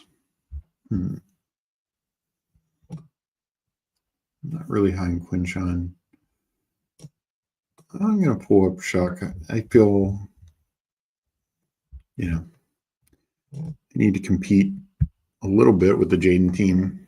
And obviously the May team, that was Hartman. Hartman's got May, Penix. That's a strong team. So it's a way, having a third quarterback, not only is it boxing somebody out, but it's raising my quarterback floor. And even if he only counts 1 week, that 1 week could end up being the difference in having the best quarterback point total in this 4-man group. And of course, gives me an extra option in playoff weeks if this team is lucky enough to advance. And just this wide receiver group and tight end. I mean, they're all very similar. I'll take at least a third running back. Not sure if I would go 4. I might even go. Since I took a third quarterback, I might still go put more at the wide receiver spot. I will pull up Dylan Sampson. And I do think Mbuka should fall. This feels like a value, but yeah, we'll take an Mbuka share.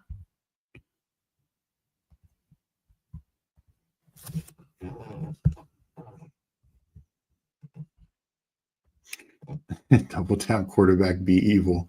I mean, it's always tempting. I've definitely done that before at the 4 spot, especially, if Jaden's there, I've definitely done that because it's like, not only am I getting the elite, I'm getting another one.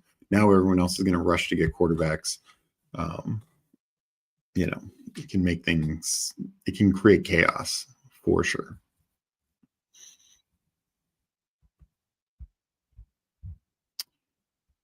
I could, with having Samson and Bucky on the same buy, I probably won't just only do 3.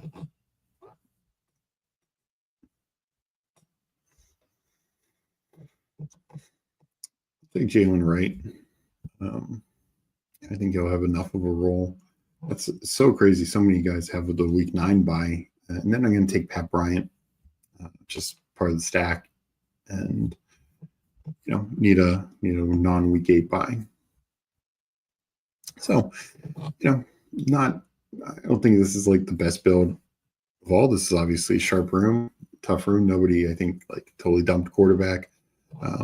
Because there are some times where I've legit seen, like I saw one where it's like somebody had to take Tyler Shuck, they took both Chuck and Rattler, so theoretically the Saints quarterback, and it took like Shador or Milrow, and it's like I don't think you're going to advance. So this one, I mean, these are such fun drafts for sure. We got Candyman in here, GM. Fantasy Football Garage, just talking how you and Bindles are going to be facing off this week on Jeopardy. Bindles is saying he's nervous. I said I could see you trying to play mind games with him on Ballsy this week. So can't wait to watch that. These drafts are so much fun. Yeah, I think I'm going to do another one of these real quick, and then maybe we'll get into something else bigger after that.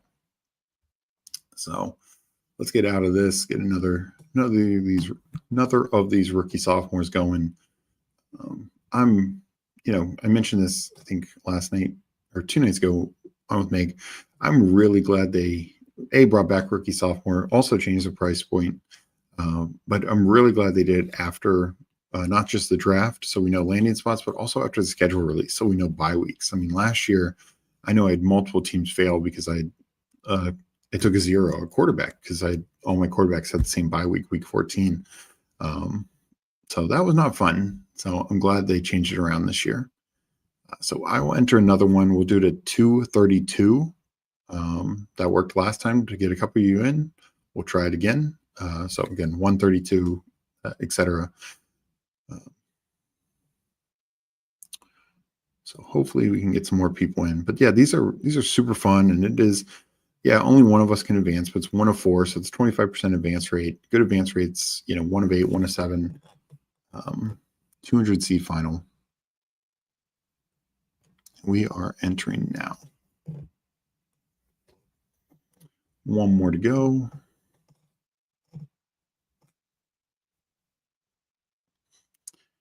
So to me, overall, the biggest strategy in this is if I'm going to punt anything, it's going to be receiver. It's the lowest receiver. Tight end is the lowest scoring position.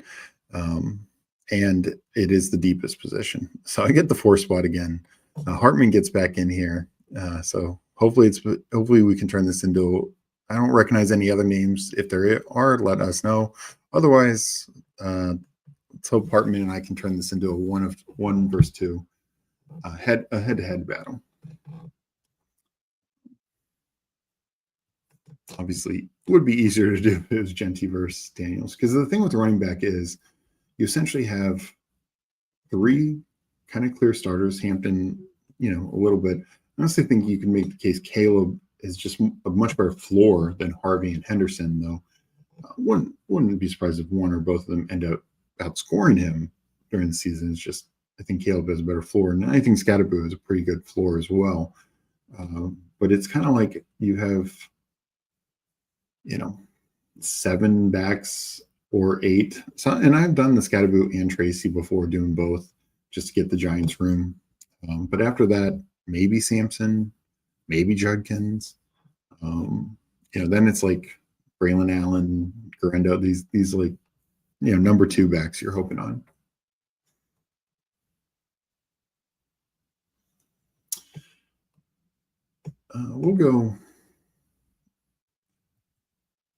We will double tap running back here.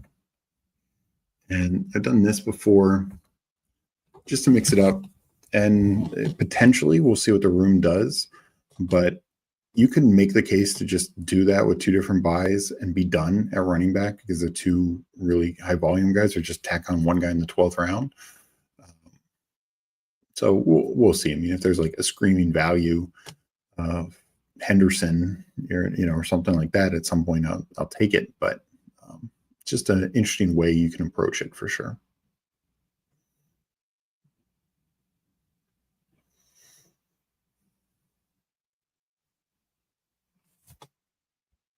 Yeah, so quarterbacks go much earlier. Not totally shocking. I'm going to double tap here. Get myself McCarthy and Penix, 2 different buys. And I like Cam Ward. I do think there's a slight gap between Cam Ward and Penix. Not a huge one. I was going to take McCarthy and somebody once Hartman took Caleb.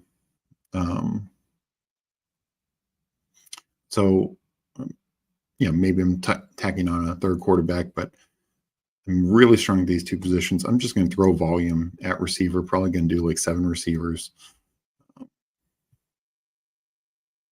Like I said, Henderson is falling, so tempting me. Yeah, I figured Hartman would take him there. We'll go Hunter Odunze.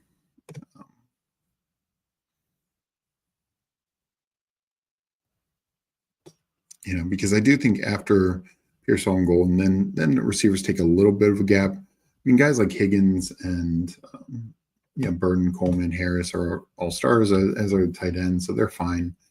Hartman goes, gets his 2 running backs, Henderson and Johnson, so that works out well for him. I think. I'm guessing he's pretty happy with that.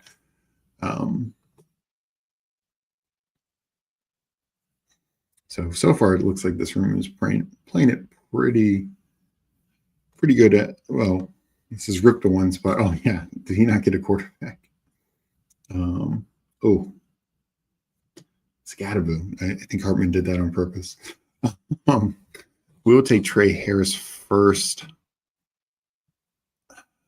It's so tempting. I'm going to go Scatterboo. I still think, and the reason being is while you're only starting 1 running back, you are starting to flex. Scatterboo is going to if he has the role, I expect he's going to outscore most wide receivers. Most of these types are wide, like the Harrises and even tight end. Like he's definitely going to be outscoring tight end. So could have gone either way. I started this thinking I'd wait entirely, but so they double tap Chuck and Dart. I considered Chuck, but yeah. But yeah, I don't think that's an ideal quarterback room. I get Warren back. I feel real good about that.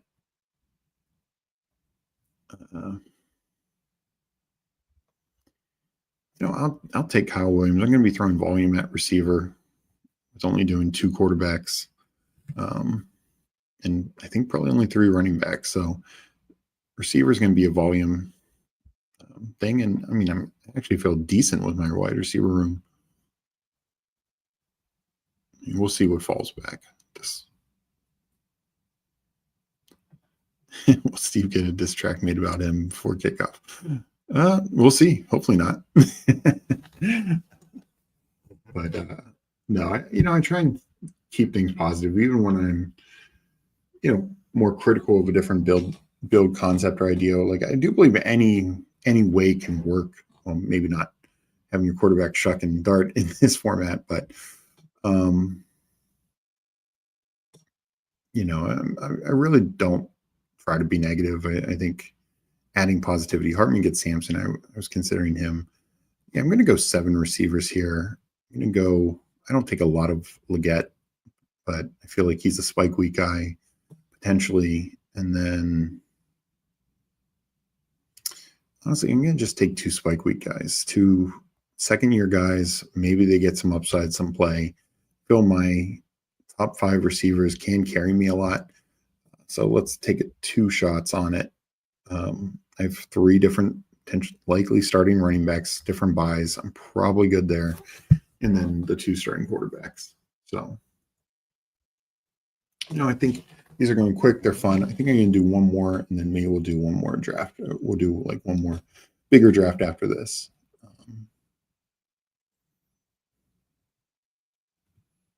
So this is something just not for me. Like, what is the point of stacking Jalen Lane with Daniels? I just don't know how that's going to pay off too much. That I don't know if Lane does anything more than returns, kicks, and punts this year, if he does that.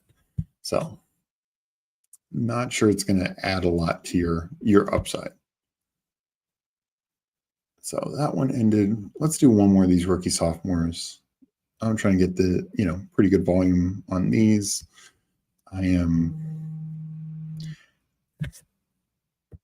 at, see, I can do 58 more. So if I were to only do 100, I can only do 8 more. I'll probably end up over 100, let's be honest. because I do love these. But I doubt I fully max. I know Hartman asked me earlier. So I'm going to do one more. At 241, we will enter.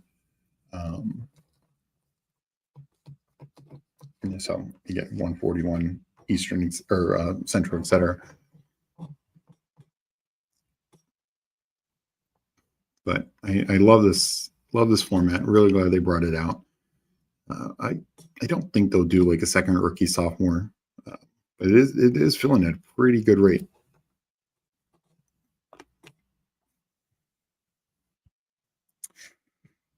All right. And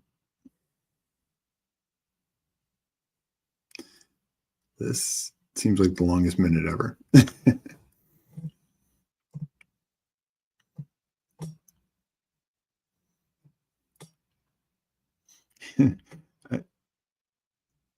There we go. Entering now. It's a good thing JT Basketball does it to enter at a certain minute mark, but it does show you just how long a minute can be.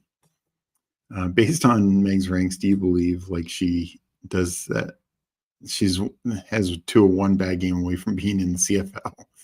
Yeah, I mean she's low in the Dolphins. I think it's been burnt so many times, and it is a tough situation because particularly like their wide receivers, not only do they have their own inherent risks, Hill and Waddle with injuries, Hill with age, Hill with his off-field antics, but they are also so dependent on quarterback. You know, every team is to an extent, every receiver to an extent takes a hit at quarterback if the backup needs to play. But right now, if it is Zach Wilson, don't feel great about that. Now, if they were to say trade for Kirk Cousins or something else happens, they bring in somebody else, maybe feel a little bit better. But no, so I get the 3 spot. Hartman gets back in here. Boston Gorge is back in here. Yeah, I did notice that for sure. I think the only one I've done I've definitely done the Bears one. Yeah, we'll take Neighbors here. Giants, I take Neighbors, I take Scattaboo. Dart is nowhere near the priority for me. We'll go Hampton. Neighbors Hampton feels really good.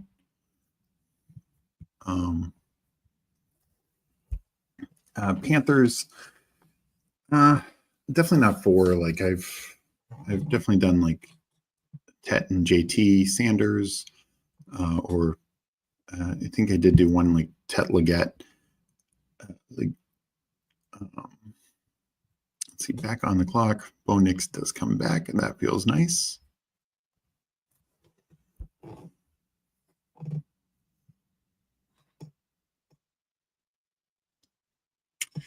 Yep, you gotta pull a Penix here with Boston Gorge double tapping quarterback there. I get it. No shade in that. I would have probably done the exact same thing. And but yeah, so I get kind of my alpha receiver, alpha running back, 2 starting quarterbacks. Feel good there. Hartman takes his second quarterback. So yeah, Nate has Daniels, but it'll be interesting to see what he does for quarterback now. We'll go Harvey. Yeah, they have the same buy. So here I will actually pull up Caleb Johnson.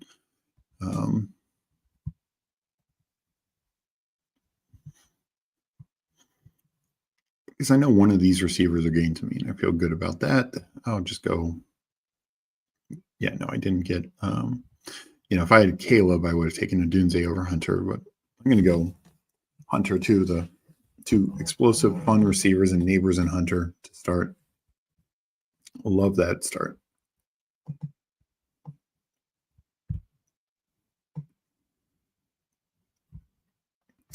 Hartman takes Scattaboo. He knows where I was going, but I'm quite all right taking Golden here.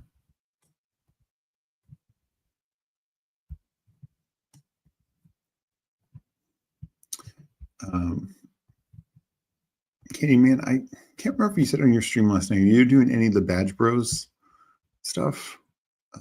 go Trey Harris. Yeah. I think you can make a strong case that Harris has much higher upside than Mbuka, especially with the Mike Williams retiring. Like the Buccaneers will probably throw more than Chargers, but you have Evans, you have Godwin there. The only thing Harris has in front of him clearly is Lad McConkey. So I'm very bullish on Trey Harris this year.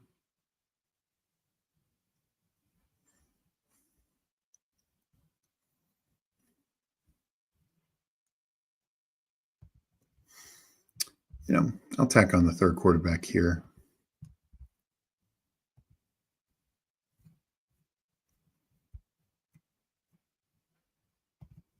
I get Sampson back. Yeah, that felt good. Like I did that scene because I wanted either Ray Davis or Sampson. Kind of felt I'd get one of them back. It gives me a third different buy with either one of them would have been.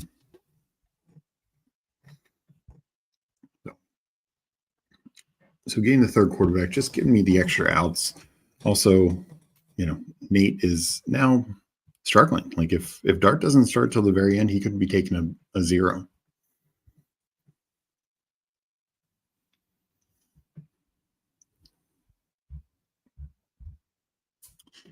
I just really don't take Judkins in this.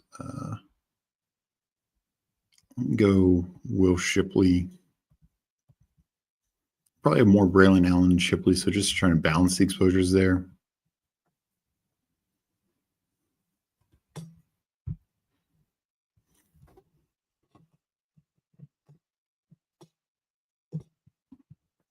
And this receiver tier feels pretty, not too different.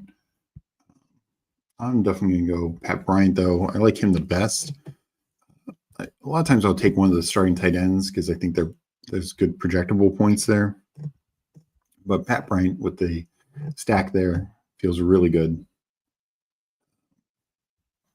And overall, like this team pretty well. I mean, 3 quarterbacks, Hampton and Johnson to lead the running back room, Neighbors, Hunter, Golden, Harris as my wide receivers.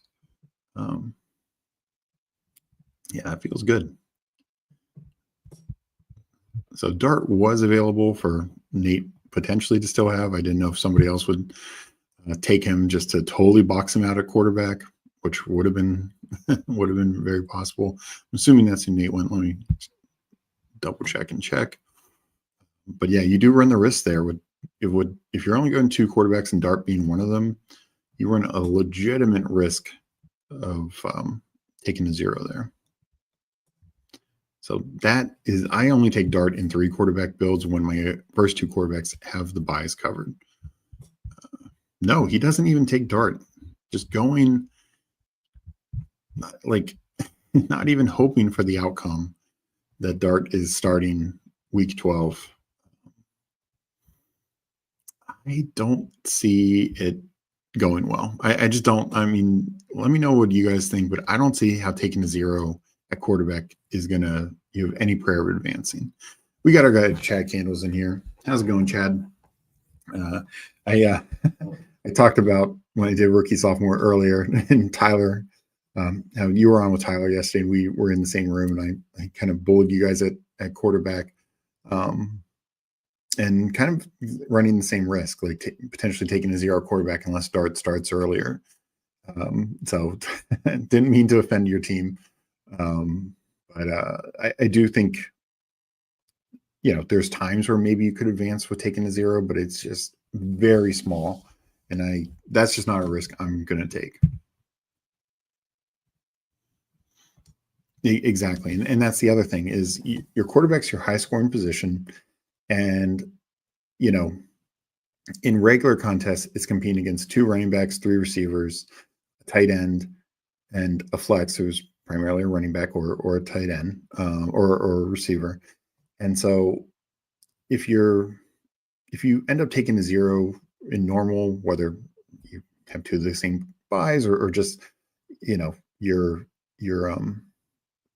just taking a 0 because you had an injury or something like that, like it's still doable because the rest of your team is going to get enough points where hopefully, yeah, that given week, you might not be too far behind, but most of these teams, most weeks, probably in this, because we are talking some lower quarterbacks, you're probably expecting at least like 18 points per week from the quarterback position. And that just is such a significant amount. Like, most weeks, Neighbors, Hampton, Bowers, all these other elite guys, they're not getting you 18 points. We'll be lucky if one of these other rookies or one of these other rookie sophomores, and most likely it's Genty, averages 18 or more fantasy points. Much less can you do that on a week in, week out, like really hit that week. So I completely agree. Like, it hurts way more in this format. Just because, yeah, it's such a bigger portion of your point total. Yeah. So no, and I mean, if you're doing it in volume, and I can't remember how many these you're doing, like you can take some shots at that, and maybe you get lucky and Dart plays that week because Russ is bad or Russ is hurt or something like that. And it pays off for you. Maybe you did, just like Tyler mentioned the team. And by the way, Tyler and I made a gentleman's bet on a BBM entry for next year. For who advances between us from that pod.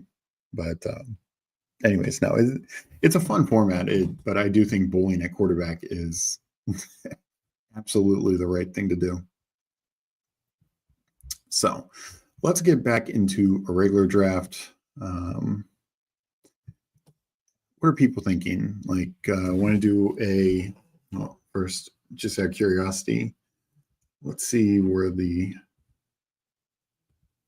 German Shepherd is at. I'm done now, but yeah, 96%. So yeah, that's filling the next couple hours. Definitely tonight it's filling. Badge Bros or Puppy 2? What are people feeling? And we got a lot of people watching, I know, on Twitter. Jump over, like the episode. Really appreciate all the support of everyone. I will give it a minute to see if anyone wants to jump in with me. If you caught it earlier, I talked up the Badge Bros contest a bit. Just wrote a Substack article on it. I could do a poll. That is true. Let's see if I know how to do a poll. I'm still learning the where are polls on here? Let's see, background music. All right, I need to learn. I definitely need to learn StreamYard a bit more. Yeah, no, I forgot that you're still in a non-UD state. It's on the actual YouTube chat. Oh, that's right. Well, that could be tough because Meg has the YouTube thing login, so I'd have to log in. We'll just. That's a good tip, Hartman. I need to get that because she runs the YouTube channel. So, but no, if you want to check it out earlier, I think I'll just do a Puppy 2. Might as well end with another regular contest. So we'll enter that in a minute. But Chad, if you get the chance, I did talk about the Badge Bros earlier. It actually, and I figured this out last night as I was writing my article, it has the best to win a 6-figure prize. You have the best odds of any tournament. So I do find that interesting. Definitely not something I'll probably max, but I'll probably do like 50 of. It's really fun though. And no, I agree. People will vote without saying anything, but I'll just, I appreciate everyone's support. We're going on 2 hours now. We'll do one more draft. Let's do a Puppy 2, 20 seconds. I will enter at 2:55 Eastern. So hopefully that's not too long for us. But so far that worked to get at least Hartman in with us in those rookie sophomores. Let's see if it will work for this as well. 255 entering now in the puppy 2. We still are waiting on 6, so a few more of you can get in if you want to jump in. Oh, nice. I didn't realize that. I thought last year the Badge Bros had 6-person finals as well, or 6-person pods as well, but they definitely changed some other things. They made it bigger in general. So we got a nice little draft here. We got Candyman.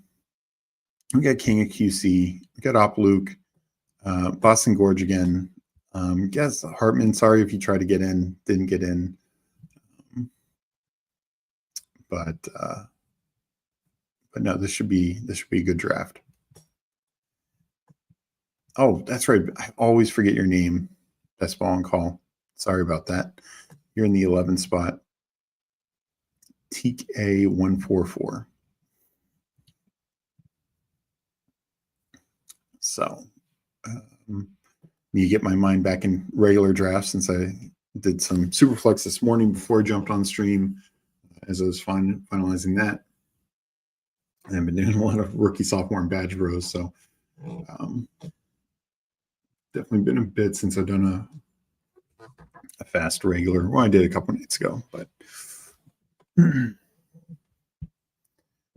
Candyman in 2 spot.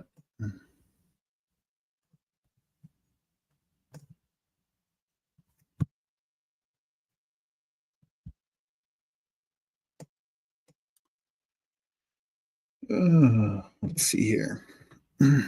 So Chad, do you have as somebody who made the finals last year, any particular strategies you enjoyed? Definitely, there's some things I talked about before, but curious your thoughts on it.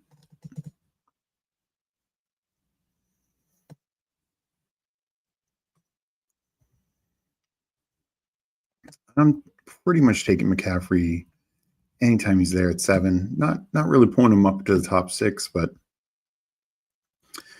I like my builds when I start with McCaffrey. Typically feel like I can either double tap a running back here if somebody's falling, or there's a receiver available.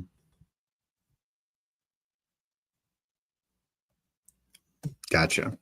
No, I totally understand, Hartman. That's what I've mainly been doing. I have some puppy slows going because I want some exposure during this time frame, especially with some of the news coming down and some ADP shifts. But I think this week, due to a couple streams, I ripped a couple of puppies, but have not done a lot of regular this week for sure. Well, mini schnauzer I was, but yeah, since then it's been all these other contests.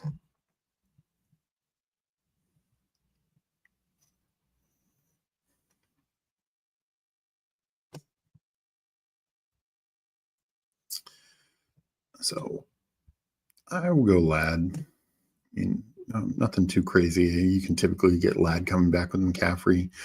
I think the Jonathan Taylor start would be fun, but going balanced here, don't mind at all.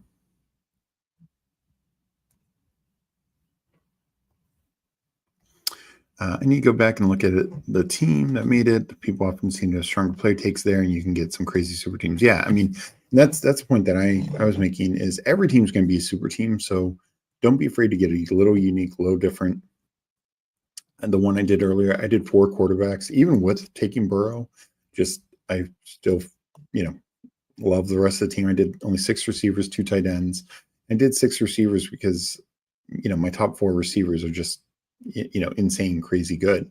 Like, is the 7th or 8th receiver ever really going to hit my lineup? Probably not. And same with tight end. Like, your tight end's never hitting your flex, so it would be so rare. So, yeah, I think you can get unique, do some different things for sure.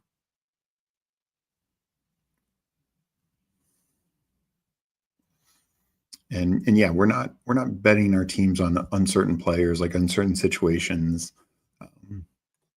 like the Cowboys backfield or even Chicago's backfield to extent. Like, we're just taking top guys.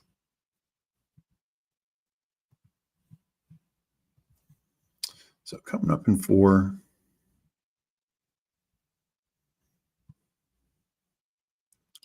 I mean, outside of Rice, I would be fine taking anyone here.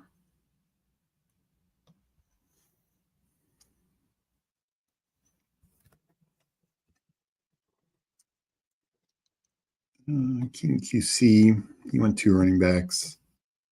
Took Adams. I mean, that's so I was hoping would come back. Did not expect him to come back.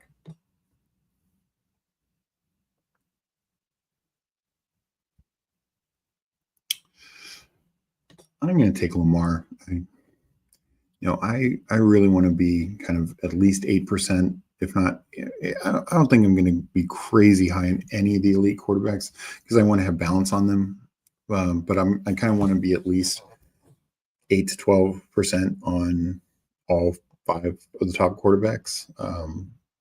Just nobody there I feel is worthy of fading. They all have that. They've repeatedly shown. I mean, not Jaden's only done it 1 year, but everyone else has repeatedly shown they can be an elite quarterback, including Burrow. And of course, Jaden, I just think, sky's the limit with him as well. So I don't want to fade any of these elite quarterbacks. It's not like years past where we put Fields up there too high or Stroud or Anthony Richardson, and it was like a hope and a prayer. And those times it just did not work out for us. Like these are guys who have just proven track records. I mean, sure, if somebody gets injured, they get injured. It happens. And with them outside Burrow, all being running quarterbacks, injuries are even more likely to occur. And Burrow himself had dealt with multiple injuries.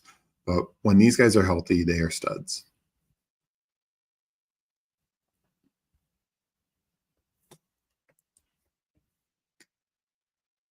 So I wouldn't mind the Terry fall, but I will take Hampton here. Team correlation, second strong running back. Feel real good about it. And honestly, I've been a little surprised we haven't seen Fields move up, and he's kind of just hanging in this area. And as long as Fields goes in that like late 90s, early 100s range, I'm going to just keep taking him. Right now, he's like my second or third highest quarterback. Now, if he popped up to like 70, I would have a lot more concern about Fields paying off that ADP. But I generally like where the quarterback prices are right now. I think we're getting good values in that mid tier. And, like Mahomes is a little higher, but again, we know his track record. Same with Murray. Like it's been a few years for both those guys, but we know their track record. We know what Mayfield can do coming off last year. And that was a year with so many of his weapons injured. 100% repeating of it will be tough, but he's got, if they throw anything near like they do last year with these weapons, he should be a top 10 quarterback. So, and Knicks, we saw, he was like quarterback 8, quarterback 9 last year. They just add weapons this offseason, second year in the system. So really good, feel good about like the top 15 of the quarterback rankings right now, like where they're going in drafts. I don't think we're paying too high of a price on any guy. And that feels good. And that's why I'm actually pretty balanced. Like I'm not really fading any of the top like 15 guys. I'm probably the least of Mahomes, just because I think, he's kind of in between like the top end tier and then the next tier that you can kind of get like a round and a half later, if not 2 rounds.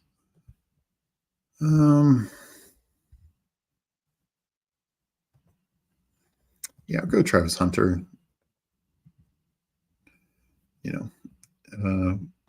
I move Hunter down some, but I'm still love his upside, love his potential. He's going in these, stayed in these 50s. I want a good chunk of him while he's in this range.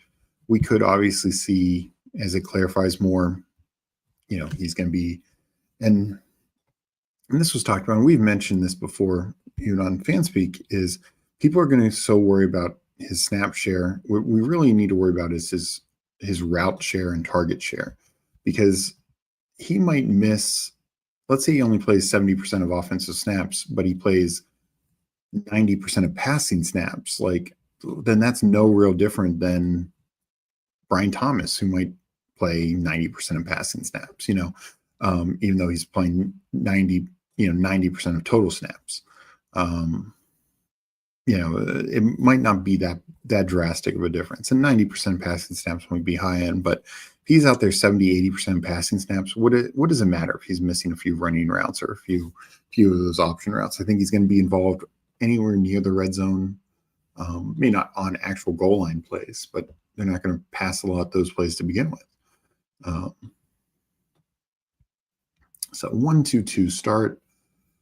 Feel good in general.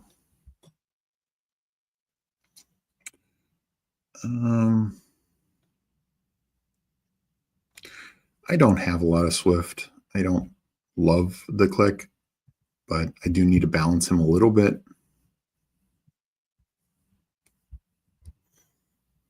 Obviously didn't need Burrow. Jennings, Addison. My other thing with Addison right now is I think when the actual suspension occurs, he'll probably go to like 75-ish. So I have enough of him right now, probably like 6-7%. I can wait a little bit.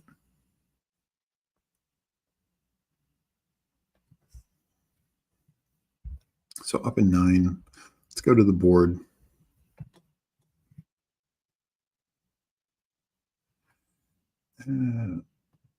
Meg says we're 23 away from 750 YouTube subs. We're giving away a free month of Best Ball Overlay when we hit 750 subs. Best Ball Overlay is key. Yes, I need to update my Best Ball Overlay, get that up later this week to do streams with. But that is great news. No, I mean, we love partnering with Best Ball Overlay. They are such a great tool to manage your exposures, just to help keep track of bye weeks and matchups and correlation.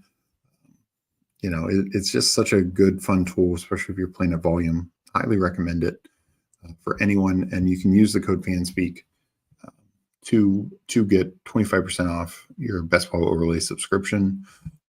And like Meg says here, when we hit 750, we are giving away a free month of BBO. So, and I think, and that applies for even if you already have BBO, I think you get a discount month back. So that's a really fun deal and exciting to see.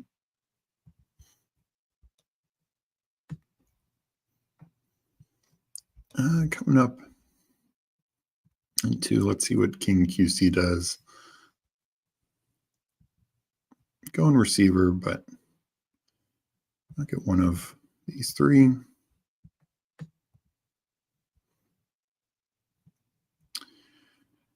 I'll go Jacoby Myers. Slight little fall here. I mentioned him when we talked about the Badge Bros. Like Myers isn't a great fit there because he's more floor. He'll have a lot of usable weeks. I think he played 15 games last year, had like 9 games with 10 or more points. That's a really good rate. But he only had one 20-point game. Now, to be fair, there's plenty of receivers above him that only had one 20-point game that go 3 rounds higher. But I want more of Jacoby Myers just because the offense has gotten better, the quarterback situation's gotten better.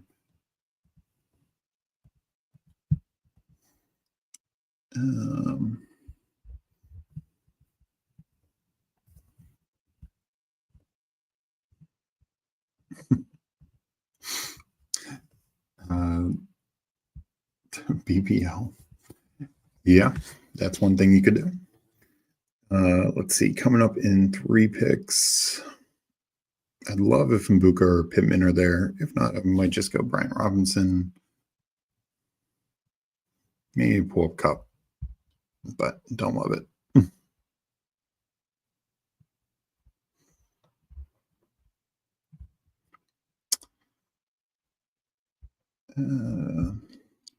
Yeah. I'm going to go Pittman. I need more wide receiver help. And I think that's fine. Kind of a good, strong balance build here.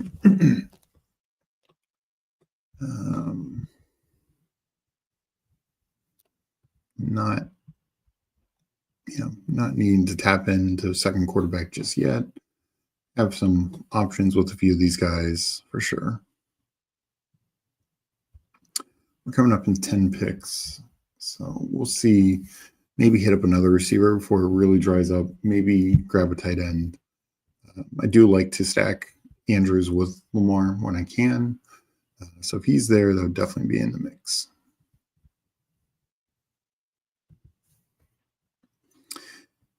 So among regular style contests, any predictions for what comes next from Underdog? I think we could, I don't know if we'll see anything we haven't seen yet. There's only one Pomeranian last year, and it's the same price point as the Schnauzer. So I don't know if they're just doing away with the Pomeranian, or maybe they'll keep it only a super flex Pomeranian like they had last year. That's outside some of the bigger ones like Rottweiler, Chow Chow, like was mentioned earlier in chat. They've hit most of the breeds they did last year. Maybe there'll be some new breeds, but my guess is we'll start to see the second version of a lot of these coming up. And if the puppy is feeling faster, maybe they do a third Schnauzer, like big form, where top prize is 100K again.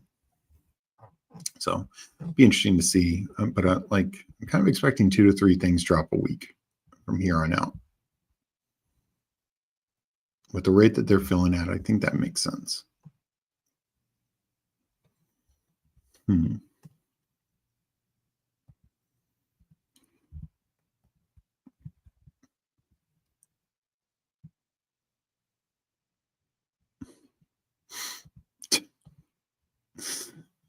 Yeah, I don't think y'all be doing that.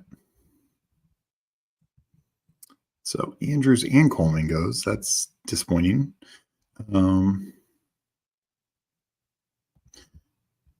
I'll bring up Trey Harris. Double stack. Probably going to look for Herbert in the next round. Is probably a little early for Herbert. So, but maybe by taking him, I'll push him back. I don't know if I'm not going to take Herbert at 114. So need to figure out something for this pick. We'll see what gets back to us.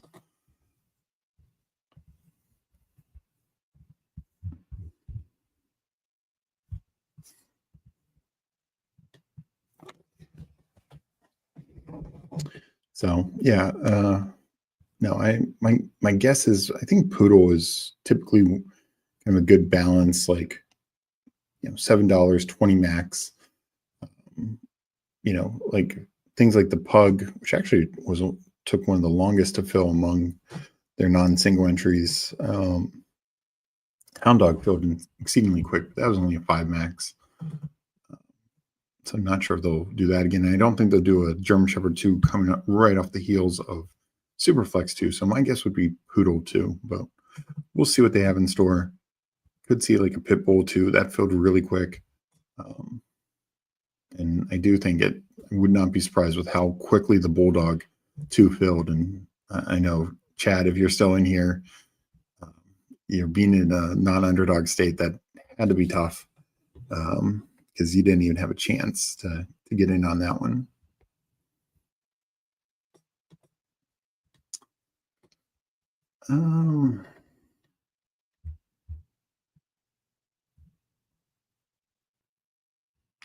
Yeah, I mean, I forced myself not to take Scatterboo here, but Bateman with the stack makes sense. I have three running backs, 2 that I feel really good about. I think I'll be totally fine at running back.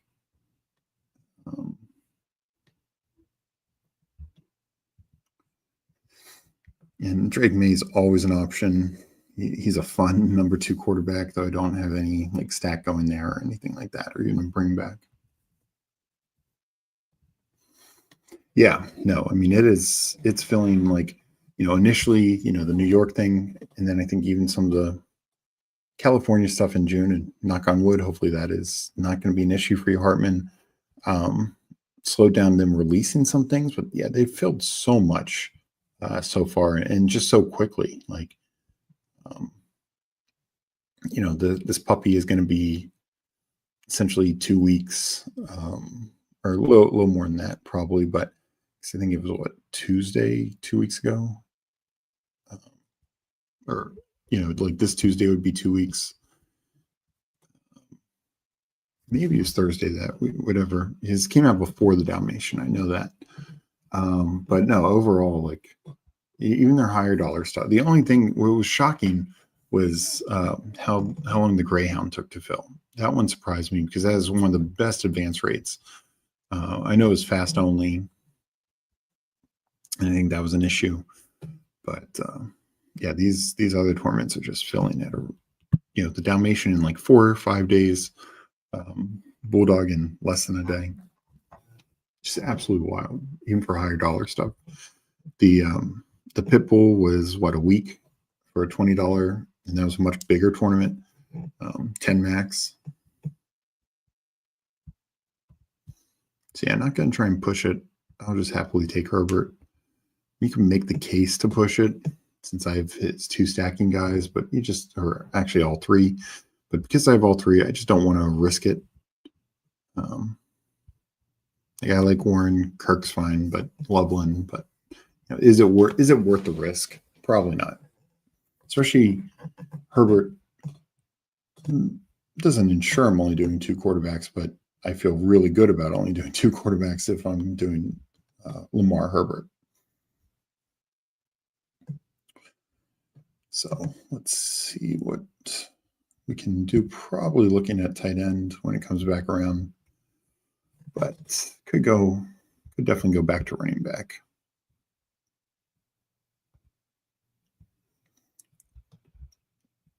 In Hollywood, so far we've just not seen his ADP really rise back up much, maybe a couple spots. So you can make a value case there. Ray Davis, I think, is good.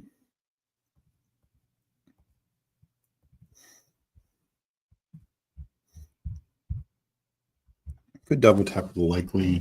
Only going 2 quarterbacks, could go 3 tight ends.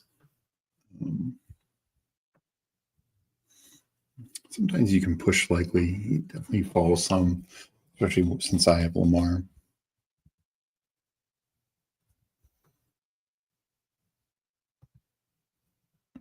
Let's see what Up Luke does.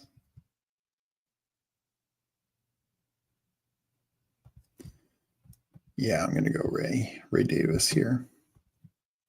King QC, good seeing you. Don't risk it because all my quarterbacks are being sniped. Sorry about that, man. Yeah, no, I mean, this room, let's see, you did get May, which always is a good consolation prize, I feel like, but I'm guessing you're looking for Goff, and that did not. Where did Goff go? Right here.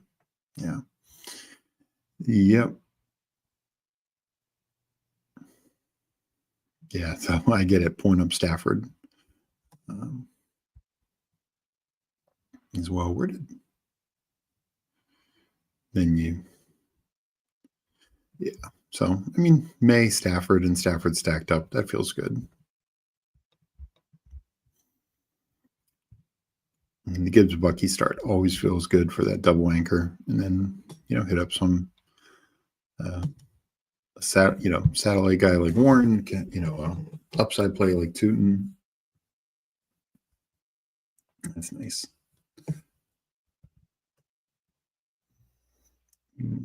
Let's see if we can get likely through 2 more picks.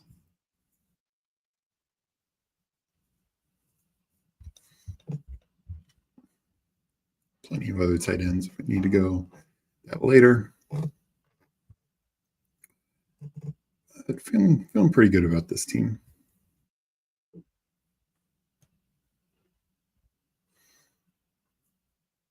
Right now don't have any big time bringbacks for my quarterbacks, but that's the least of my concerns right now.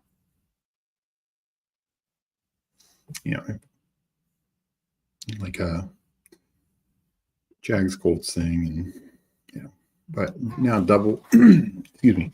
Lamar is obviously not somebody you need a double stack, but I think there's fair value with it. No, that's a tough thing with Goff is, his stacking partner, his 4 stacking partners go ahead of him. Kind of similar with Purdy. Like, you're not going to cover all of them. Even when you get two, there's two others out there. Eddie, this excuse me, this is a puppy too.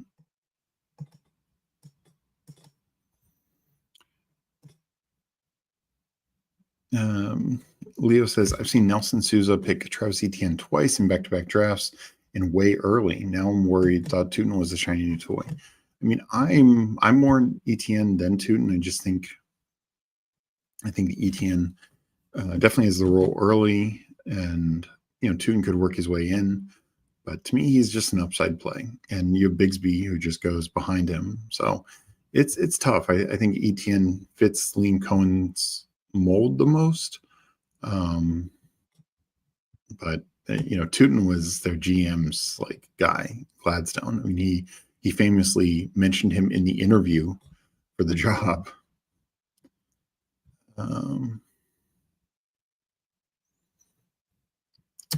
Let's see here. I think we'll take Strange. That feels good. Probably still doing a third tight end. As much as I am high on Likely, he's not a guy I feel good about doing only two tight ends with. Unless it's like Kittle and Likely. Something like that.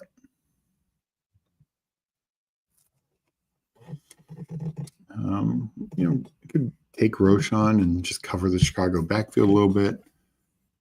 Don't hate that. Jalen Wright, Braylon Allen. Those feel good. Some tight end options. Overall, don't mind the options that are likely coming back to me. Always tough. I mean, in the middle, you can definitely get some falls, which is fun, but you just have so much less control in knowing what's coming back to you. So, you run that risk of, if you can get guys back to you. Liam fed Otten, imagine a year two tight end like Strange. Yeah, and Otten showed, a lot of it was obviously once Godwin went down, but in general, they use their tight ends. You look at the last couple games when Otten was out, and granted, Godwin's down, but they had Mike Evans back, they had Jalen Millen back, and their backup tight ends were having some decent weeks. So, I still think, even with Mbuga, I think Otten's fine this year, and I do agree. Like, Liam Cohen will utilize the tight end.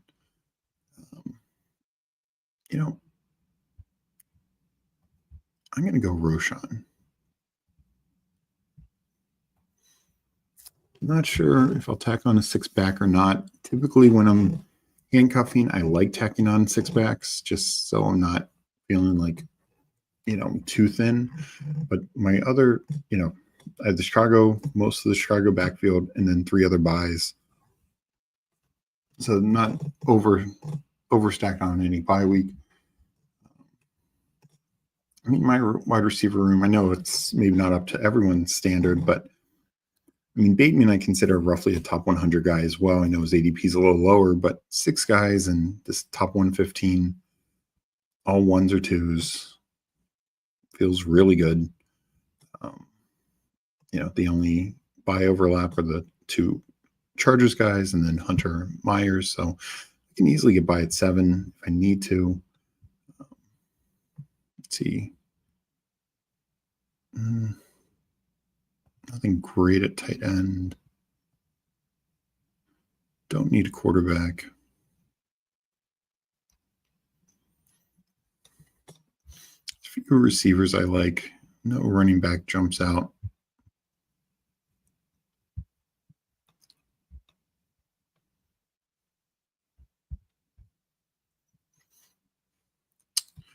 Let's see what is left for me on the board here. It would be a different buy. I think Cade Otton makes sense. It's a piece of a good offense. He had 600 yards, 4 touchdowns, missed 3+ games.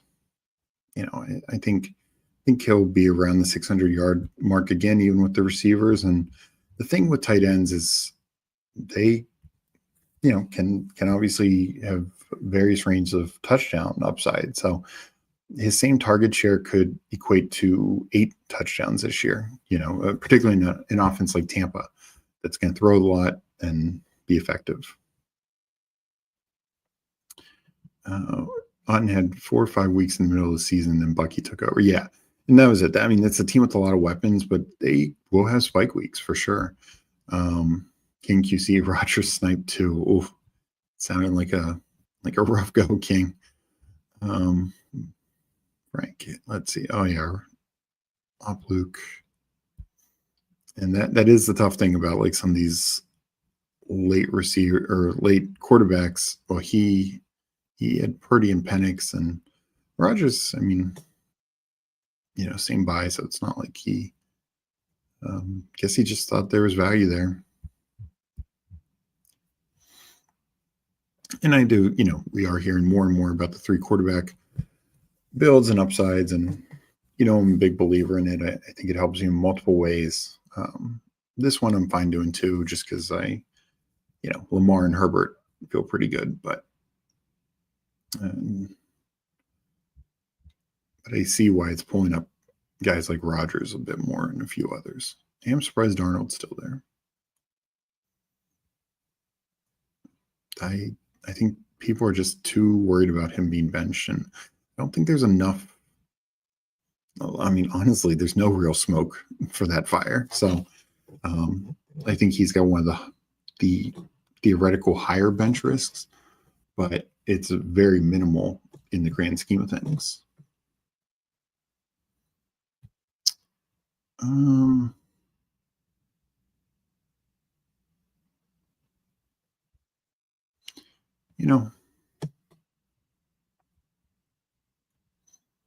Okay. Keenan Allen. Yeah, okay. I was going to take Anthony Richardson there for a second. Did not want that.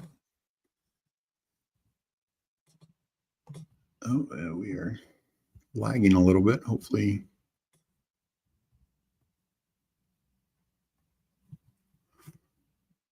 the stream's still working.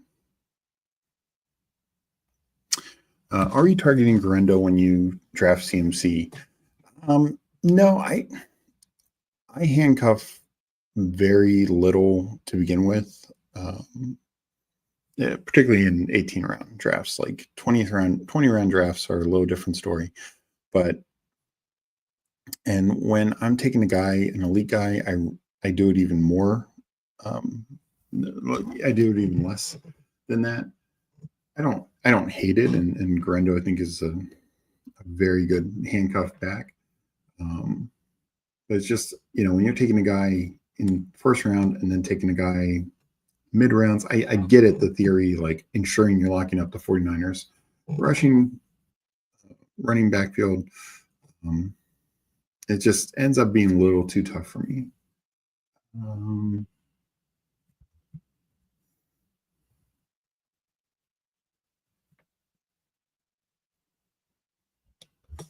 You can go Brashard Smith.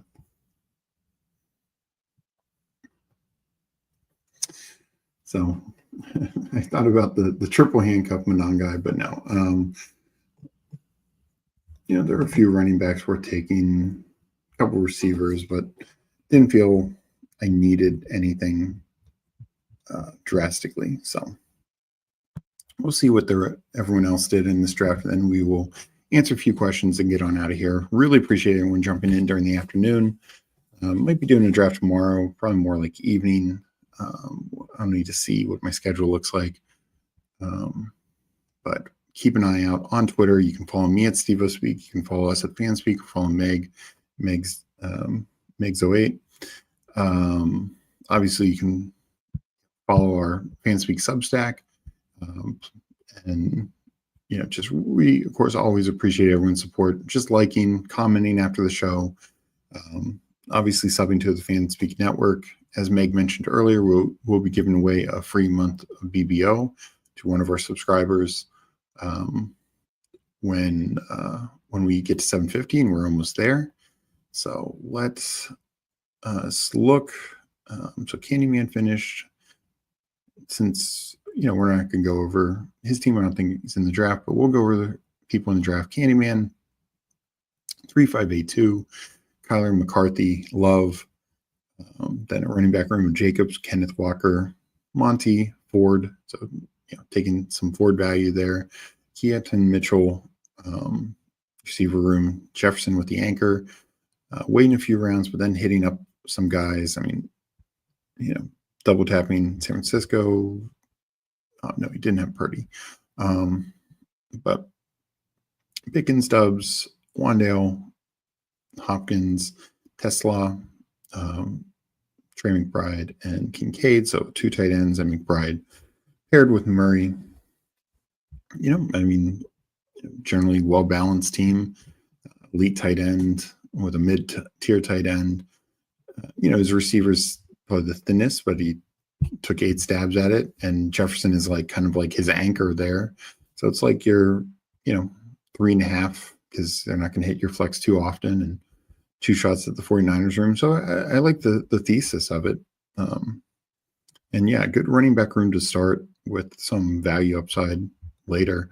That running back room is going to fill the flex a decent amount of time. Outside of week 8, most weeks it should be pretty live to fill it.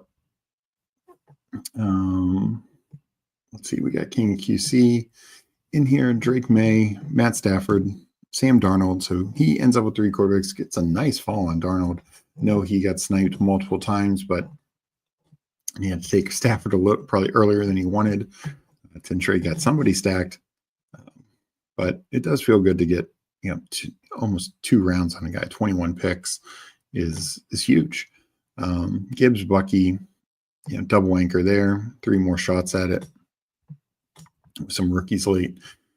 Really like his receiver room: Adams, JMO, DK, Jerry Jeudy, Golden, and 5 clear starters, and then 2 late shots on DeMario and Horton to get some stacks.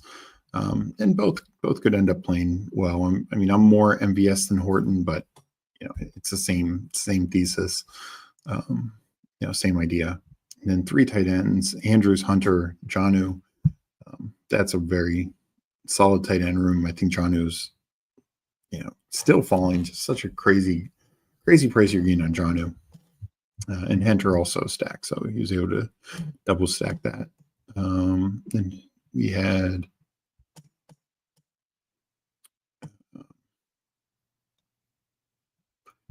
I recognize some of the other names. I know we had Best Ball and Call in here. I think that's the only other guy in this one that at least has commented. If anyone else wants me to read off their team, I'll be happy to just throw a comment in. Best Ball and Call: Caleb, Goff, Young, and he apologized for the Goff snipe, but it's not a snipe. You had your guy. It makes total sense. Chain Hall, Hendo, so big time, high upside, spike week, pass catching backs who can just dominate in that side of the ball. Miles Sanders, Chubb, Taj Brooks, so 3 other backups, and Sanders could end up being a starter. And that's actually a good way, because these types of backs are not always going to hit because they just don't have as much touchdown equity between them. When they hit, I feel like Henderson is going to be a super big spike week guy. We know that's been an Achan's game. And he had 12 total touchdowns last year. I think it was 6 running, 6 receiving, if I remember correctly. And Breece Hall, hopefully the Jets' offense is better this year. Their offensive line is really good. So I think it's good to have a little extra volume there, and a guy like Sanders, and maybe Chubb gets a touchdown role in Houston, those types of outs. But good strong room. Amon-Ra, Mike Evans, Rome, Jaden Reed, Hollywood, Thielen, and then MVS. So nice deep wide receiver room. I'm also bullish on late round spike week MVS, and pairing nicely with Thielen and Hollywood, some vets. Jaden Reed's a spike week. Can't count on him all the time, but you're not going to need to when you have these top receivers and some guys behind them. Then double tapping, some more middle round tight ends, Hawk and Loveland. I think that's good. I only need two guys there. Loveland, of course, with Caleb. So yeah, really, really strong teams. So thank you everyone for joining. Let me catch up with chat. We got our guy Candyman, Fancy Football Garage, same fun draft. Smith gives me Darwin Thompson vibes. Those little gadget guys haven't worked for KC in recent years. I mean, the idea is, could he be McKinnon? McKinnon was obviously very successful, and some of Mahomes' best years were when he had McKinnon as a viable option out of the backfield. 3 weeks, Elijah Mitchell was going to speak to the media right after Kelsey, but they replaced him with the defensive guy. I think they like him. Are you saying that like facetiously? Because that sounds interesting. Good draft, guys. Sorry about the golf. No worries, as King QC says here. Remember to like the stream if you haven't yet. Yes, thank you. Appreciate that, Mike Rob. And we appreciate everyone's support. And thanks everyone for joining me in chat, joining me in these drafts. Had a fun time. Did finish up my Superflex German Shepherd. Did this Puppy 2. Did a Badge Bros draft, and did, I believe, 3 rookie sophomores. So yeah, hope everyone's having a good weekend. Good chance I'll be back tomorrow. I'll sure to let everyone know on Twitter, and of course, like and subscribe on YouTube so you're notified, and you'll know when we go live tomorrow. But hope everyone has a nice, fun weekend, and thanks again for joining us. Have a good rest of your day. Talk to you later.